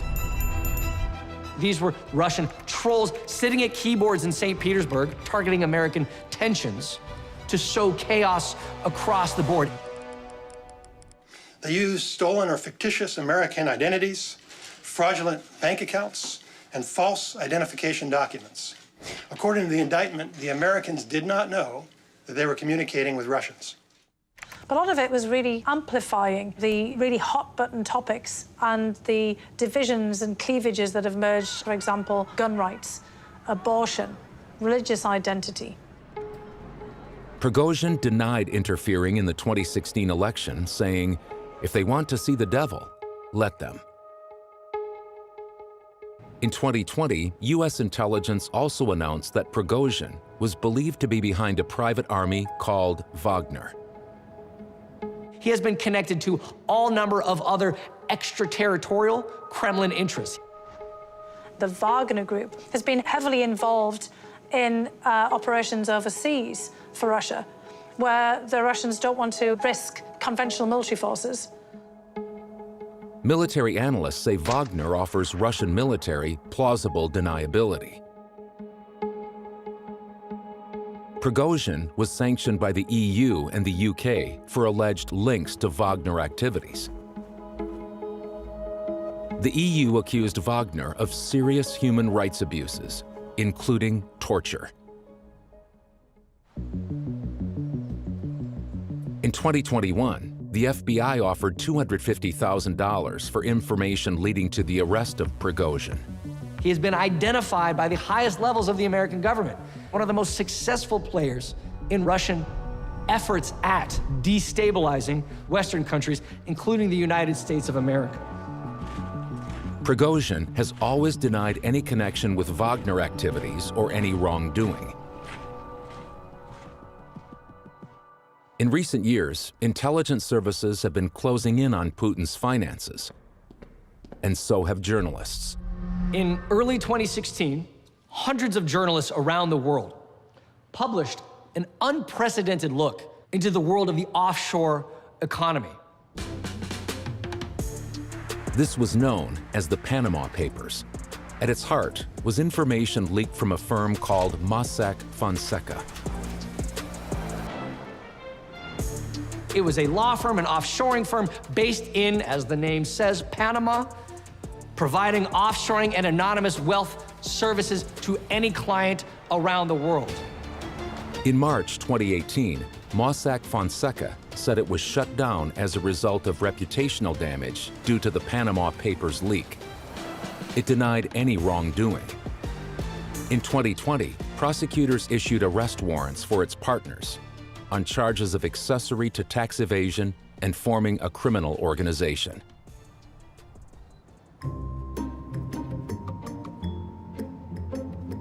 But there was one figure in particular that emerged in the Panama Papers that I think everybody kind of raised an eyebrow at.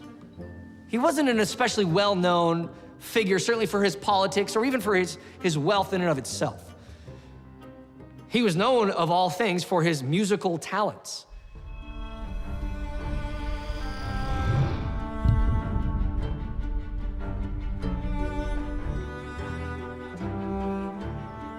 Sergei Raldugin is a professional musician and artistic director at the St. Petersburg House of Music. It is well known that he is a close personal friend of Vladimir Putin. Raldugin is one of the figures emerging in the Panama Papers as secretly controlling a remarkable portfolio of wealth using some of these offshore anonymous financial vehicles. The Panama Papers unveiled a $2 billion offshore scheme involving Roldugan.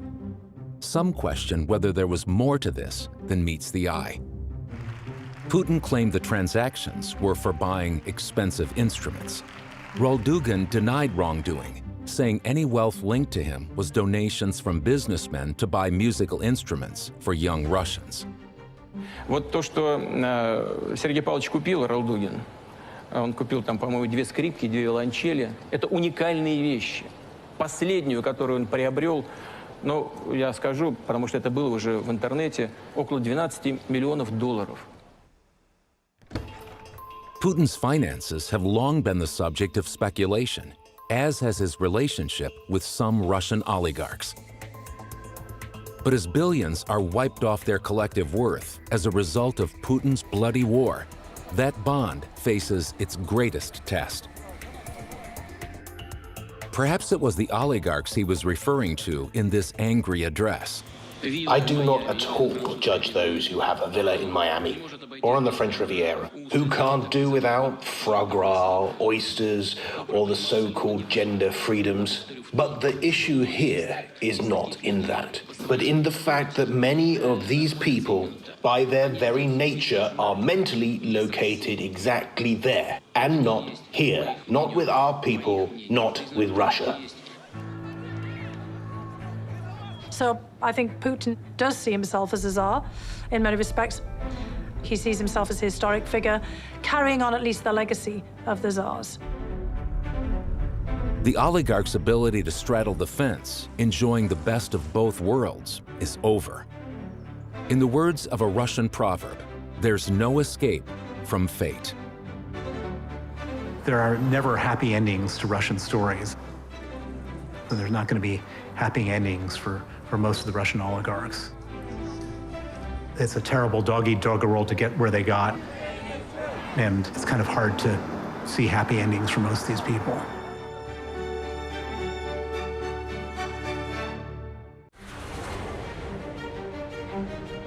China, a nation of over 1.4 billion.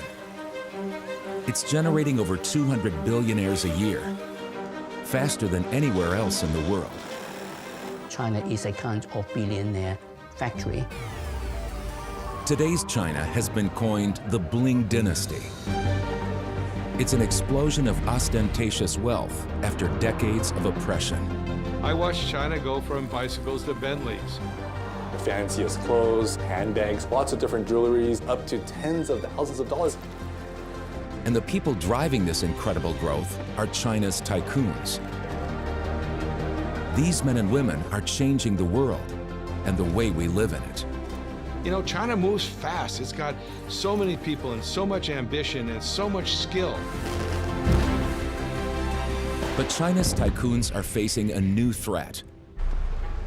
They are at risk of becoming pawns in an economic Cold War between China and the West. As Americans, we should all be concerned about any company beholden to a foreign government to burrow into the American telecommunications market. And China's population has become less tolerant of its homegrown ultra-rich. China is one of the most unequal society in the world today, in spite of having a Communist Party governing it. With shades of the hardline past, alarming news reports like these highlight how President Xi Jinping has taken extreme action against some billionaires. He was spirited out of that hotel along with his bodyguards and then taken to the mainland. Even among the most powerful Chinese tycoons, no one is above the party.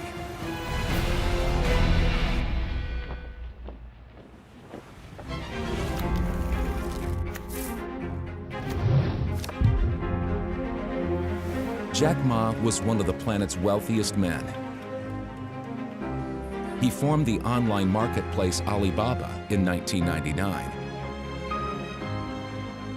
His flamboyant personality, on clear display in some bizarre yet memorable performances, saw him as the fun, friendly face of China's .com boom. I always say you're making progress, so see, what's the next step? High quality man. Thank you, Jack. Thank you so much.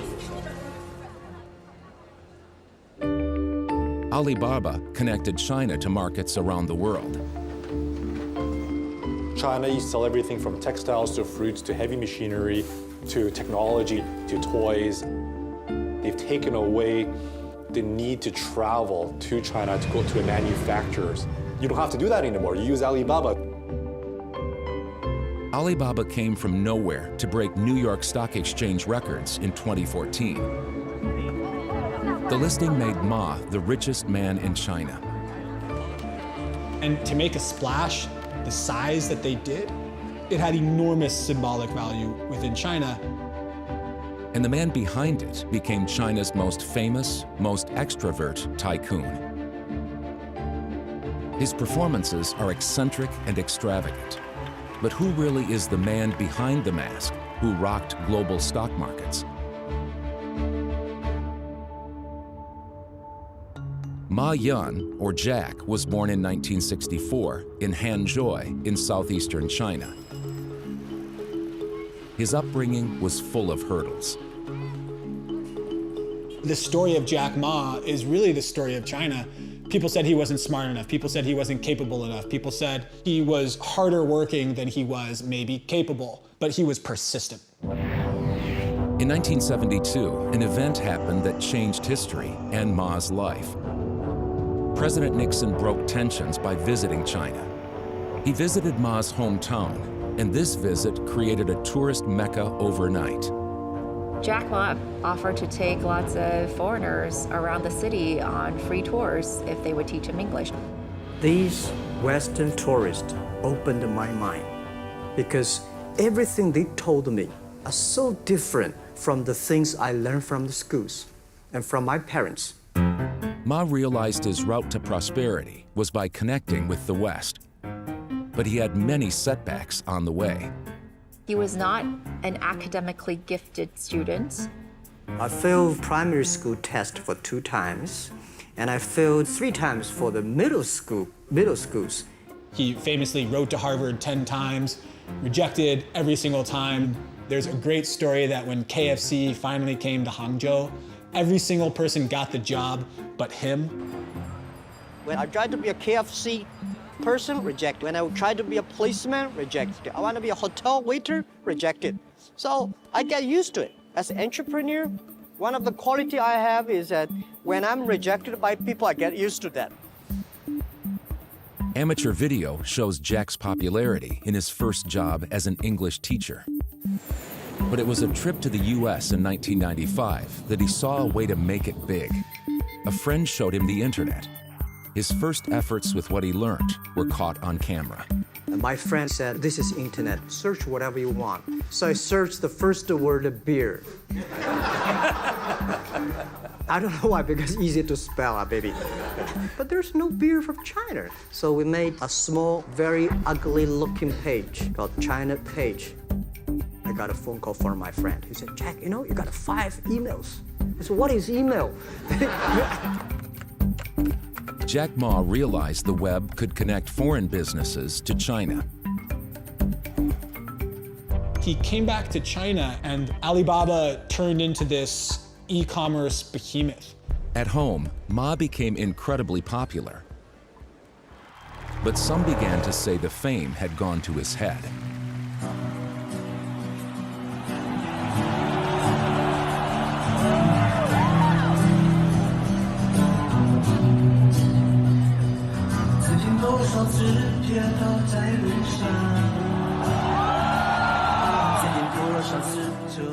He's very well known for his karaoke appearances at Alibaba parties and events.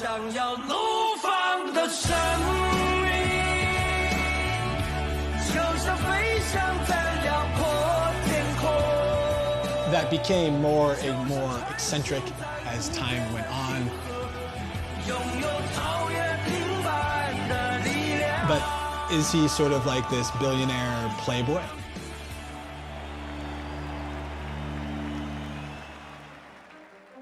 The charisma that had charmed the tourists also charmed the global power players. Political leaders began to reach out to him as an ambassador.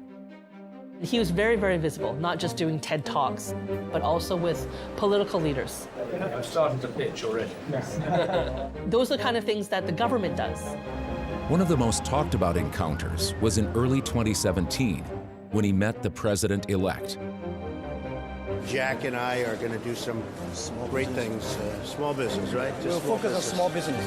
Thank you so much. Jack Ma went and met with Trump and then had a press conference with Trump pledging to create 1 million jobs in America through e-commerce. My guess is that was not sanctioned by the party. Then in 2019, amidst rumors he was forced out, Ma retired from Alibaba to concentrate on his spin-off, Ant Financial. He planned to float Ant on the stock exchange, a sale that would put him back on top as the richest man in China.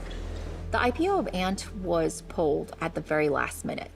The Ant Group's listing in both Shanghai and Hong Kong have been suspended. It was going to be the largest IPO in the world at that point, of almost $35 billion raised. So this was a huge shock to everyone, to the whole world. Some believe Xi Jinping blocked the sale after Ma mocked the government at a business conference. 好的创新不怕监管，但是怕昨天的方式去监管。 Jack Ma had made this very, very offensive, incendiary speech to China's top banking regulators. 中国的金融的当铺思想。 Then Jack Ma disappeared.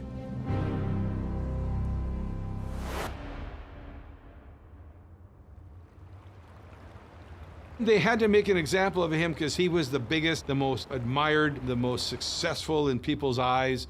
If you're going to give a signal to billionaires, especially the tech billionaires, and who's your daddy, you bring down Jack Ma. That lets everybody know that everybody's fair game.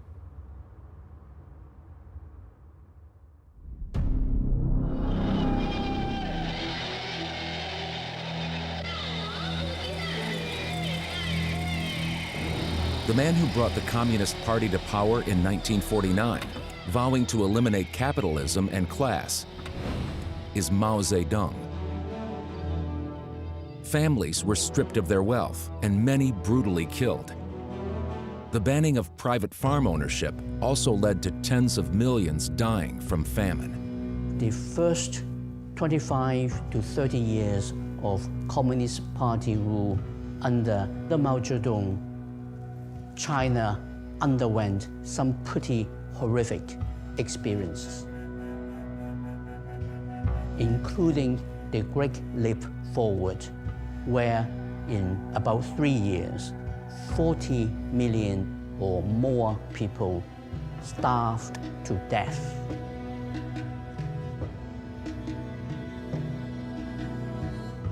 In the early 70s, while the West enjoyed booming growth, China's soul was crushed. China no longer had belief, whether it's in religion or in the traditional Chinese culture. So what did they believe in? They believed in making money. Life changed in the 1980s. Relations with the US thawed, and Mao's successor, Deng Xiaoping, tried to free up the economy. Come 1980, China takes an enormous pivot with reform and opening. Foreign direct investment starts to roll in, and we start to imagine China's development story as the manufacturing miracle that so many of us are familiar with. China encouraged foreign firms to form partnerships, providing investment and training to China's millions.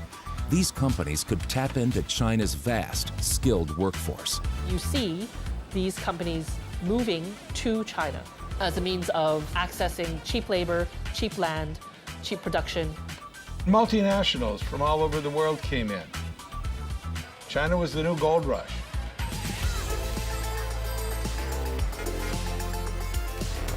By 1985, most urban families and half of rural families owned a TV.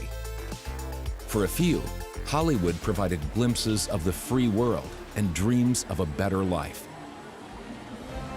They crave the big houses, the big cars, the technologies, everything they could see in American movies, they want. But the growth was rife with corruption.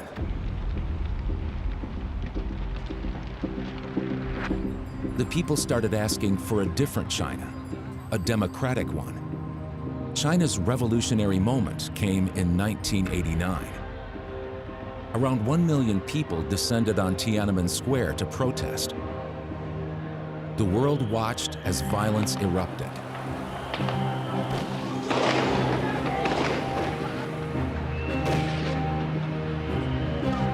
Hundreds, perhaps thousands of people were killed. It was really an assertion that Communist Party control over China was always the most important goal for China's leaders.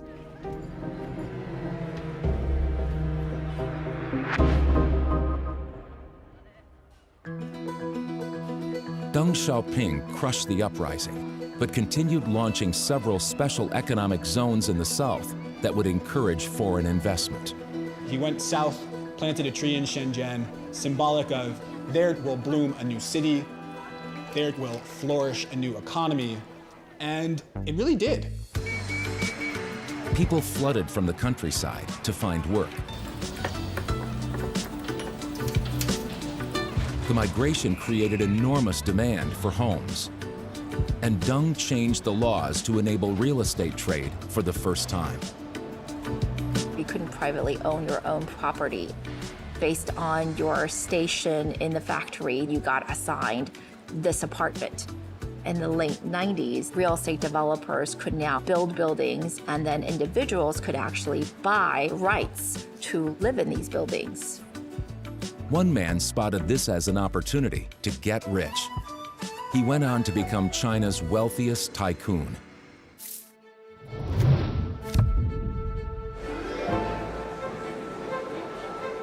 Wang Jianlin is the founder of Dalian Wanda, a global conglomerate. Glossy and bold marketing on its website portrays its position as the world's largest commercial property enterprise. It owns shopping malls, cinemas, sports teams, luxury hotels, and theme parks.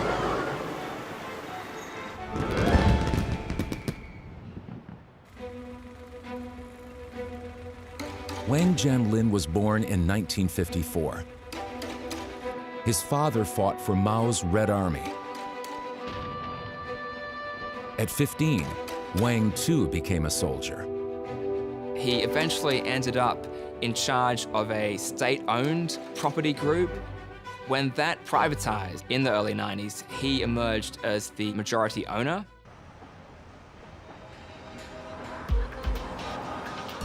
The Bentleys and the Mercedes were everywhere. It was such a booming business. Houses were over the top, very Trumpian actually, with very bad taste of gold and glitter and anything to look lavish. Wang Jianlin also realized burgeoning city populations would become consumers and set up shopping malls all over China.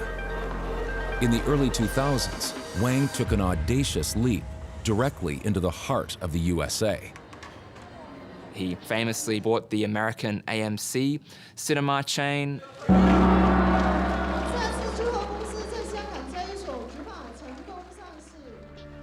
Wang's shopping spree in entertainment continued into Hollywood. His firm, Dalian Wanda, will buy legendary entertainment. They produce Godzilla, Jurassic World, but also the Dark Knight trilogy. A big thing for him was Wanda as being the major player in entertainment in China and ultimately also abroad. In 2016, Wang became Asia's richest man, worth over $28 billion. He often celebrated his successes at company events by confidently, yet awkwardly, serenading his staff. Good reason to belt out a well-known folk song.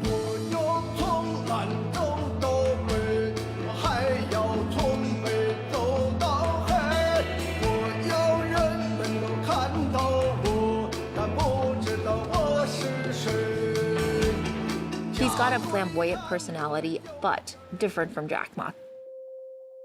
But like Jack Ma, the tide turned on Wang. The party were apparently unhappy with the level of Wanda's debts, and his Hollywood trophy purchases had hit a nerve with US politicians. And as some of his assets failed to deliver, Wang's roller coaster ride was over. Wang then sells off a lot of his assets and then takes a step back from the limelight. But Wang Jianlin was only able to lower his profile so far. His son is a prolific social media influencer. In China, there's this idea that's called Fu Er Dai. It's second generation rich. And Wang Jianlin, he has a very prominent, wealthy son named Wang Sicong. When you think of the flashy playboy, global, cosmopolitan, very spendy, in 2015, he bought gold-plated Apple Watches for his dog. Cute snaps of the pampered pooch, proudly showcasing the $10,000 timepieces, appeared on the dog's social media blog.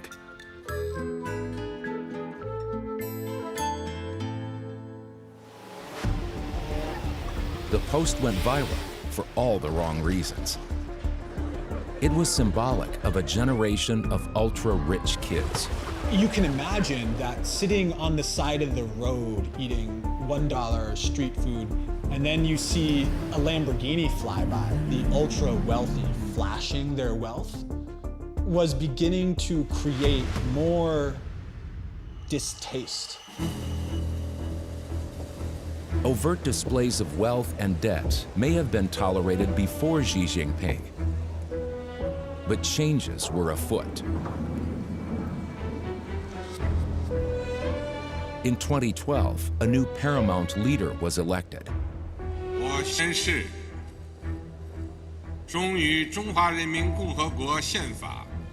Xi Jinping has a strong communist bloodline. His father fought in the Red Army in the 1930s. After university, he followed his heart into the Communist Party, where he climbed the party ranks before becoming one of the world's most powerful men.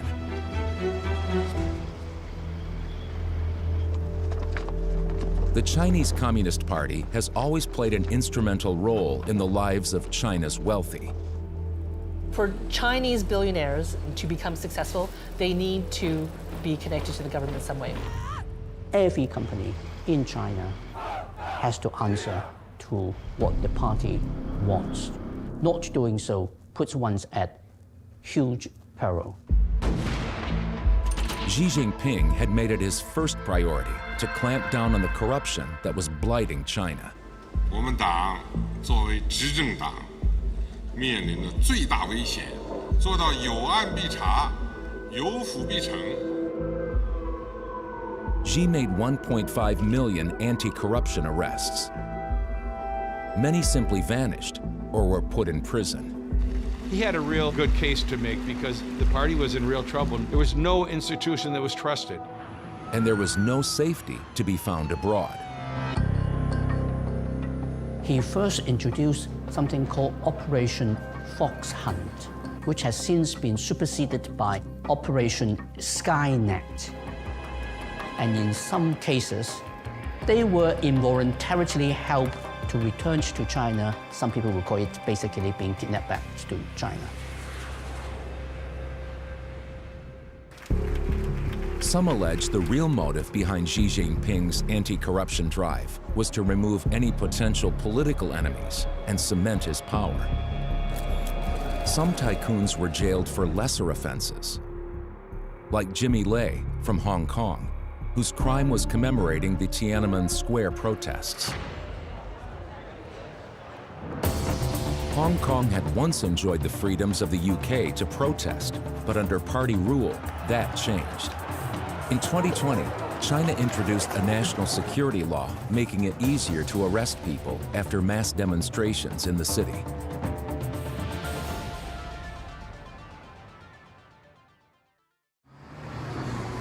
There's one man who's avoided the scrutiny of Xi Jinping. Instead, U.S. intelligence has been the thorn in his side.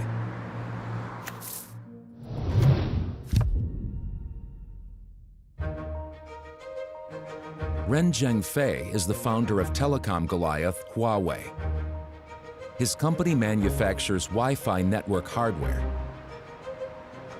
and has annual sales totaling $100 billion. Born in 1944, Ren Zhengfei lived through the Cultural Revolution. But video portraying his life through the company lens showed how, despite this, he always considered himself lucky. 在我那个小时候，我在那个县呢，这个乡镇呢其实是很贫穷的。我们家庭就算好一点的，因为我们父母都是教师嘛。那好一点的标志呢，我们家炒菜是可以放盐的。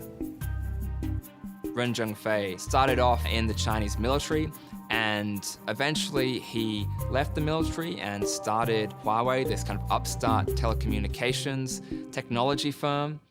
Archive footage from the early years showed how Ren started Huawei with a little over $5,000 from a decrepit apartment in Shenzhen. It gave an insight into bygone telecom equipment that helped the company quietly make a meteoric rise. Huawei's initial success was linked closely to its contracts with the Chinese government and with the Chinese military. Huawei's architecture was ambitious too. Each area of its research and development campus represents a European city. It even has its own metro system. They're just an R&D machine. By 2016, when that investment started paying off, Huawei became a major point of contention in the USA. They would come in and undercut on price. It looked like they were carrying out a government mandate. The company appeared to come from nowhere, and in the summer of 2017, Huawei's sales outstripped Apple's. Concern in the West increased when Huawei leapt ahead in the 5G race across the globe. 5G networks are set to power the next technological revolution. If you do not stop Huawei, the majority of the world is supplied by the Chinese, and the West isn't. And so that is a major security risk. Ren cites his success to being privately owned. But the true holding of Huawei is a contentious issue. The problem with Huawei is you just don't know. They say it's employee-owned through some very, let's just say, not very convincing ways. Concerns that Huawei is a Trojan horse of the Chinese government only escalated. As Americans, we should all be concerned about the potential for any company beholden to a foreign government to burrow into the American telecommunications market. The fight became personal when the DOJ charged Ren's daughter, his chief financial officer, with fraud and conspiring to violate sanctions. After 3 years under house arrest, the charges were dropped. Ren Zhengfei fiercely argued its independence. We will never undertake any spying activities, and we will never accept anyone's instructions to install a backdoor. The US stepped up their campaign, urging other countries to boycott Huawei. We convinced many countries, and I did this myself for the most part, not to use Huawei because we think it's an unsafe security risk. It's a big security risk. But Huawei remains the world's biggest supplier of telecom's network gear. Ren has the full support of the party. Obviously, in the United States, Huawei is a dirty word, but in most of the world, Huawei is one of the leaders in this technology and is really making an impact on places where the United States might not have the best reputation. 没有特朗普的这么宣传，全世界人民不知道华为这么厉害，这么好。所以我们的市场空间是特朗普帮我们打开的。Ren Zhengfei is one of many tycoons to have a daughter at board level. An extraordinary amount of women have smashed the glass ceiling in China. There's hardly any females in senior government positions. So what you can do is you can go out and make money. Chinese women are formidable. In 2021, the country had a total of 85 female billionaires, 2/3 of the global number. China's one-child policy imposed between 1980 and 2016 is considered a factor. It was brought in to curtail a booming population growth. If you had a second child, you would be subject to heavy fines. You would probably be fired, and your second child would be ineligible for the free education.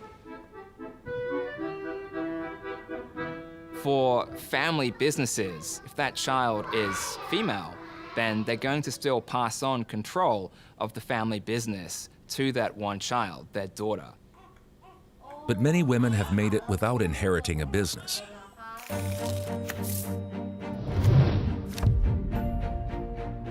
One such lady is Zhou Chunfei.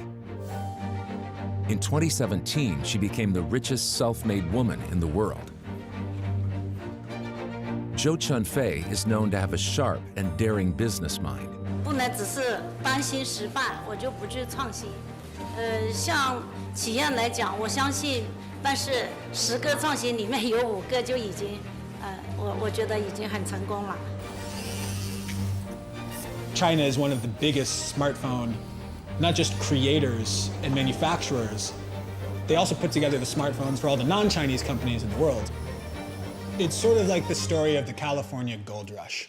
The guys who really made it rich, they're sort of the person selling the pickaxe at the beginning of the gold rush.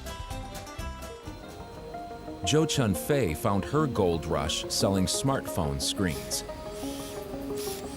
Her story encapsulates China's rags to riches narrative. She was born in central China to a poor family, and her father had a lot of influence on her. Her mother passed away when she was 5, and her father was injured in an industrial accident, so he injured his hand and he was blinded. The accident left them in dire poverty. Pressed to make ends meet, 16-year-old Zhou dropped out of school. She worked at a factory and the conditions were terrible. And so what she did was she wrote a resignation letter and basically talked about how she wanted to leave and for these specific reasons. And her boss was so impressed by it that he actually promoted her. In 1993, with just $3,000 in savings, Zhou started her own business called Lens Technology. They were making the glass for watches. And then Motorola approached them to help them with their new Razr mobile phone. Zhou got her second big break when the iPhone launched in 2007, and she was chosen to supply the screens. She put up her apartment as a guarantee to get a loan for new equipment. From there, it just kind of took off. They produced the really high quality screens for Apple as well as for Samsung. In 2020, Lens profits almost doubled to $31.6 billion. Zhou's lifestyle now couldn't be further from her humble start.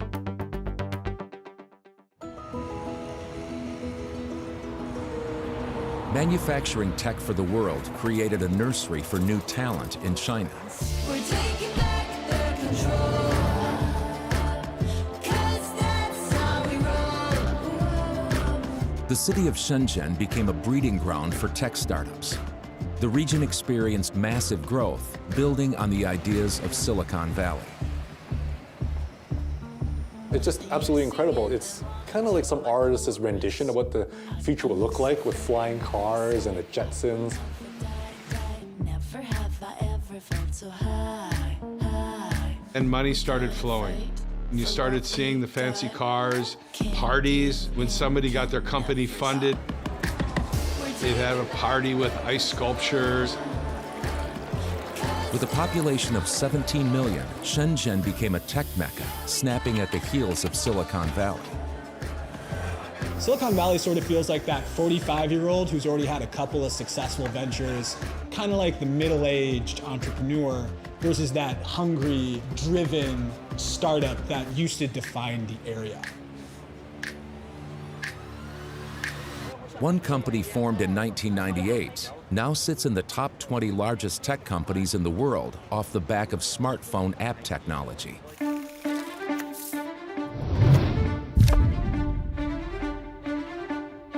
Ma Huateng, aka Pony Ma, is one of the richest people on the planet. He co-founded Tencent, an internet colossus and gaming empire.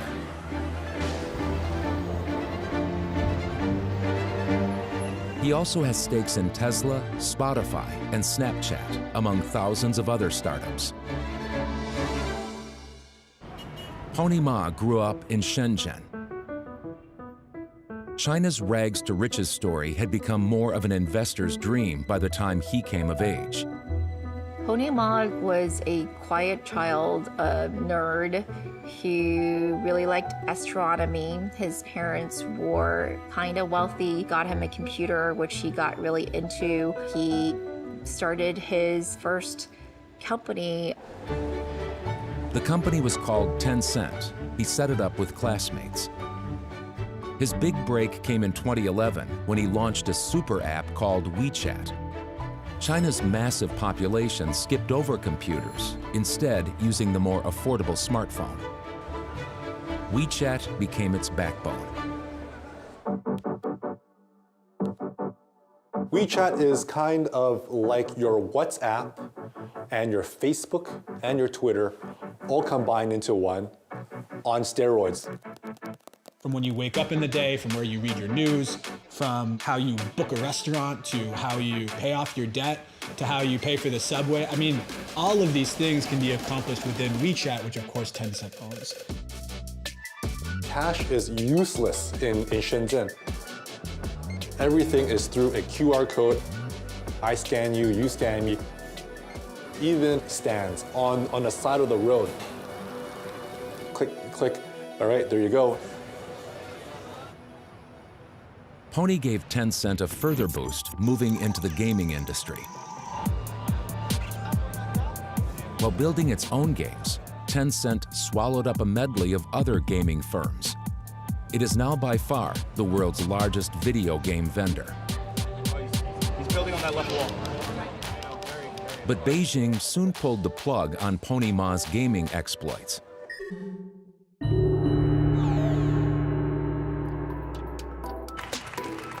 So-called Grandpa Xi was unhappy with the time kids were spending online.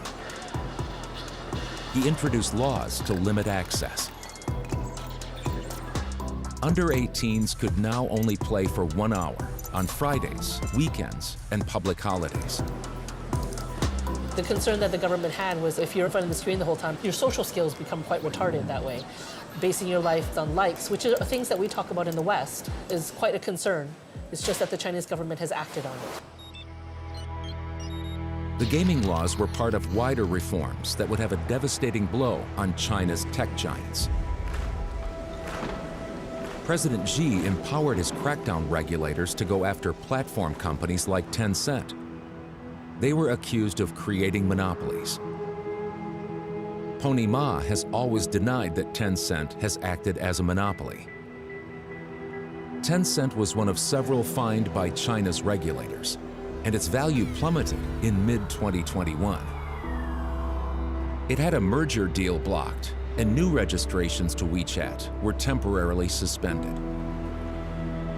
Perhaps reflecting on the treatment of his competitor Jack Ma, Pony Ma appeared instantly compliant. In this new era of tight political scrutiny of China's billionaires, Pony Ma's approach has been much smarter than that of Jack Ma.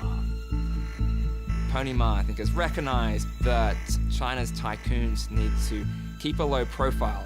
Jack Ma actually reappeared in January 2021. In what was coined the hostage video, he was seen addressing village teachers on state media. 今年因为疫情的原因啊，我们不能在三亚见面。But Ma's company, Ant Group, was broken up by regulators. Xi Jinping wants a fairer society, expecting the wealthy to be more charitable. Jack Ma is now concentrating on philanthropy. Several others have followed suit, leaving senior posts. There's a sense that people that have done really well ought to have more sense of social responsibility and be willing to give back. And one Billionaires company donated $375 million to fight the world's COVID pandemic.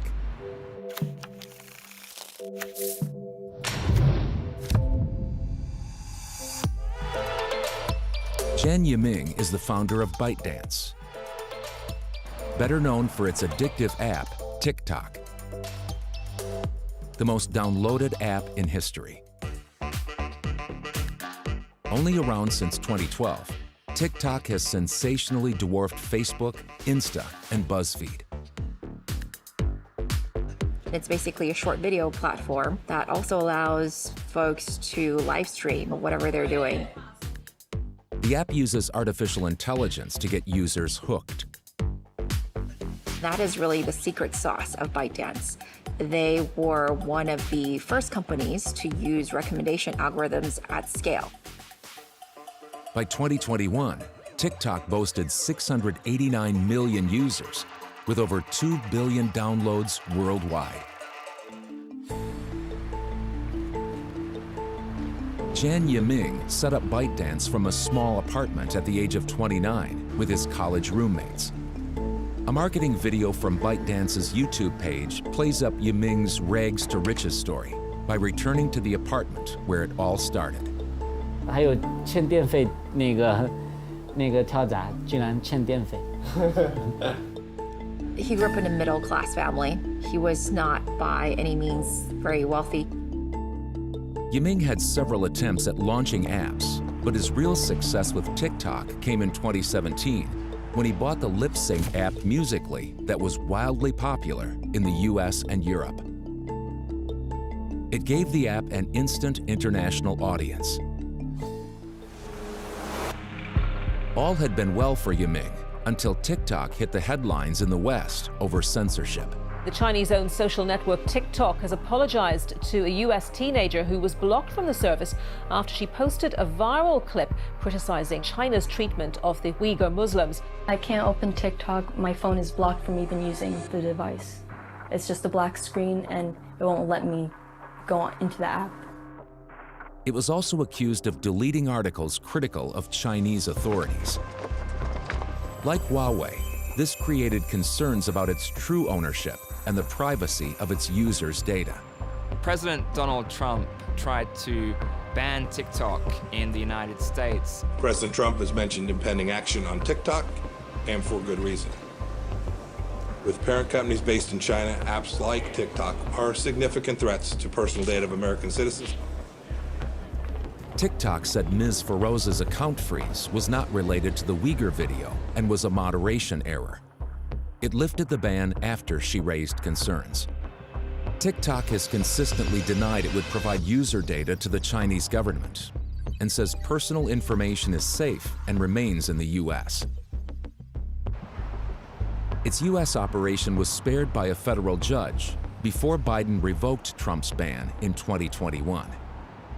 Frankly, the reason TikTok was so successful is it took the average consumer, and certainly the average senator, years to figure out that it was a Chinese company.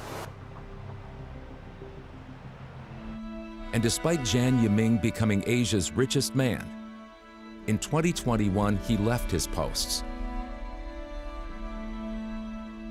It is thought that his skills are being realigned with party ambitions. He wants to do something even more impactful for the world. I believe he's working on those other new frontier technologies now. And one frontier technology to have taken off is the drone.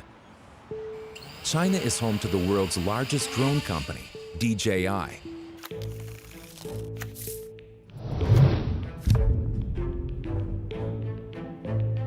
Frank Wang is one of China's formidable baby billionaires. Frank Wang was China's youngest billionaire, and he's always been very interested in helicopters, so it's not surprising that drones became his forte. The commercial drone industry is big business. It's worth well over $18 billion globally. China dominates. DJI has an 80% share of the market.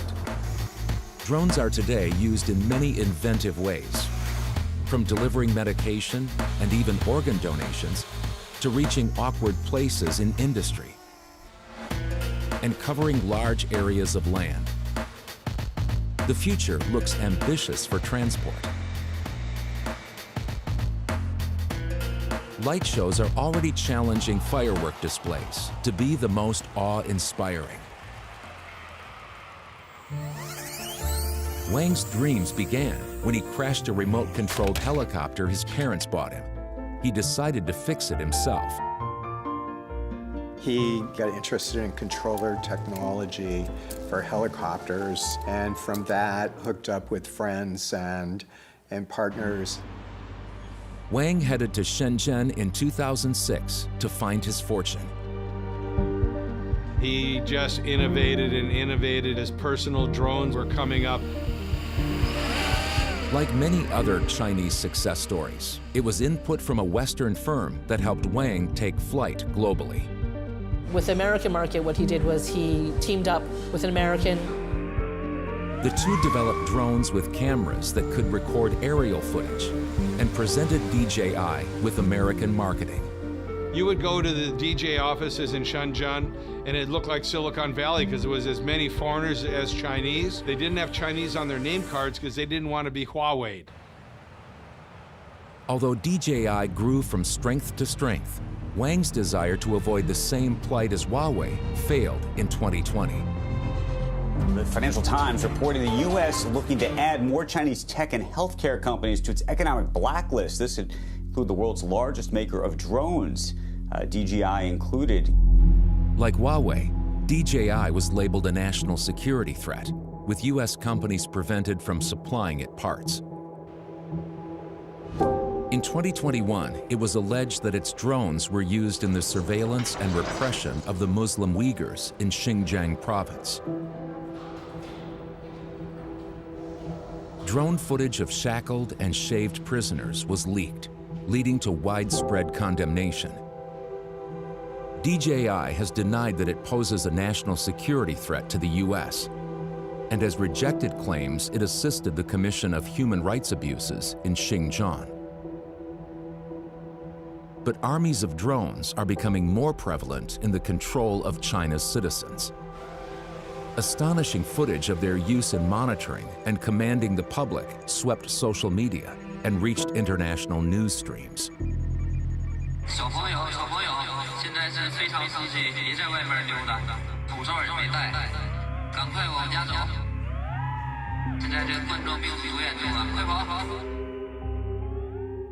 The country taking some extraordinary measures to contain this outbreak.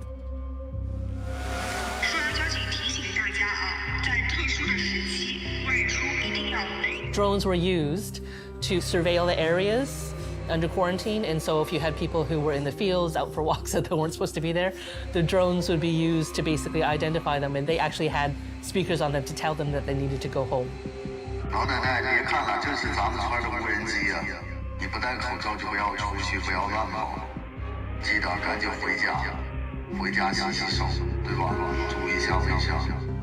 China has become the world's most prolific surveillance state.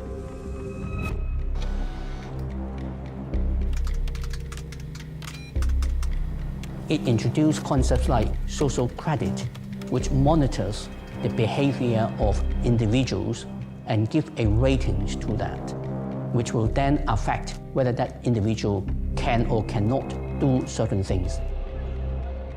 For example, whether one can take a high-speed train to travel in China or not, whether one is allowed to get out of the country or not. Positive ratings are given to those displaying good behavior, such as volunteering or using green technology. but a negative rating is applied to those not complying. For example, failing to recycle correctly or parking in the wrong spot. And if citizens are unsure what constitutes good behavior, they can turn to the digital equivalent of Mao's Little Red Book. For some, this is compulsory. They are spending significant time on their phone on this app called 学习强国, Xi Jinping thought, basically. They have to watch videos of Xi Jinping's speeches. They've got to read documents. And then they got to take tests, and the answers to that test go up to a central database. The first thing I do when I wake up is to answer the test questions. Of course, it's meaningful, so your mindset won't be loosened. And since 2018, Xi Jinping has made it mandatory for any organization over 3 members to contain a party cell. These cells support members, but only in return for growing loyalty to the regime. The first consideration of Chinese education is to train people, embrace the party's leadership, and support the leader. The smartphone created frictionless living, but not without a footprint. Combined with artificial intelligence, CCTV, QRs, sophisticated facial recognition, and Huawei's powerful 5G network, the party has taken what it needs from its tech tycoons. Technology can be used to destabilize a very authoritarian system. It can also be used to strengthen the capacity of that authoritarian systems to stay in power. Xi Jinping is highly popular among the masses. But could Xi fully close down the Bling dynasty? Or will the hostile landscape push the next generation abroad? More and more Chinese entrepreneurs are leaving the country. So in the future, when we look at a Chinese billionaire list, we may see entrepreneurs who are working on businesses that aren't even available in China. Given China's tightening authoritarian ideology, though, will the Western world ever be as welcoming to its highly ambitious next generation? The Chinese government's actions and distrust is ruining their ability to be global entrepreneurs. That's a very, very sad thing to see happening.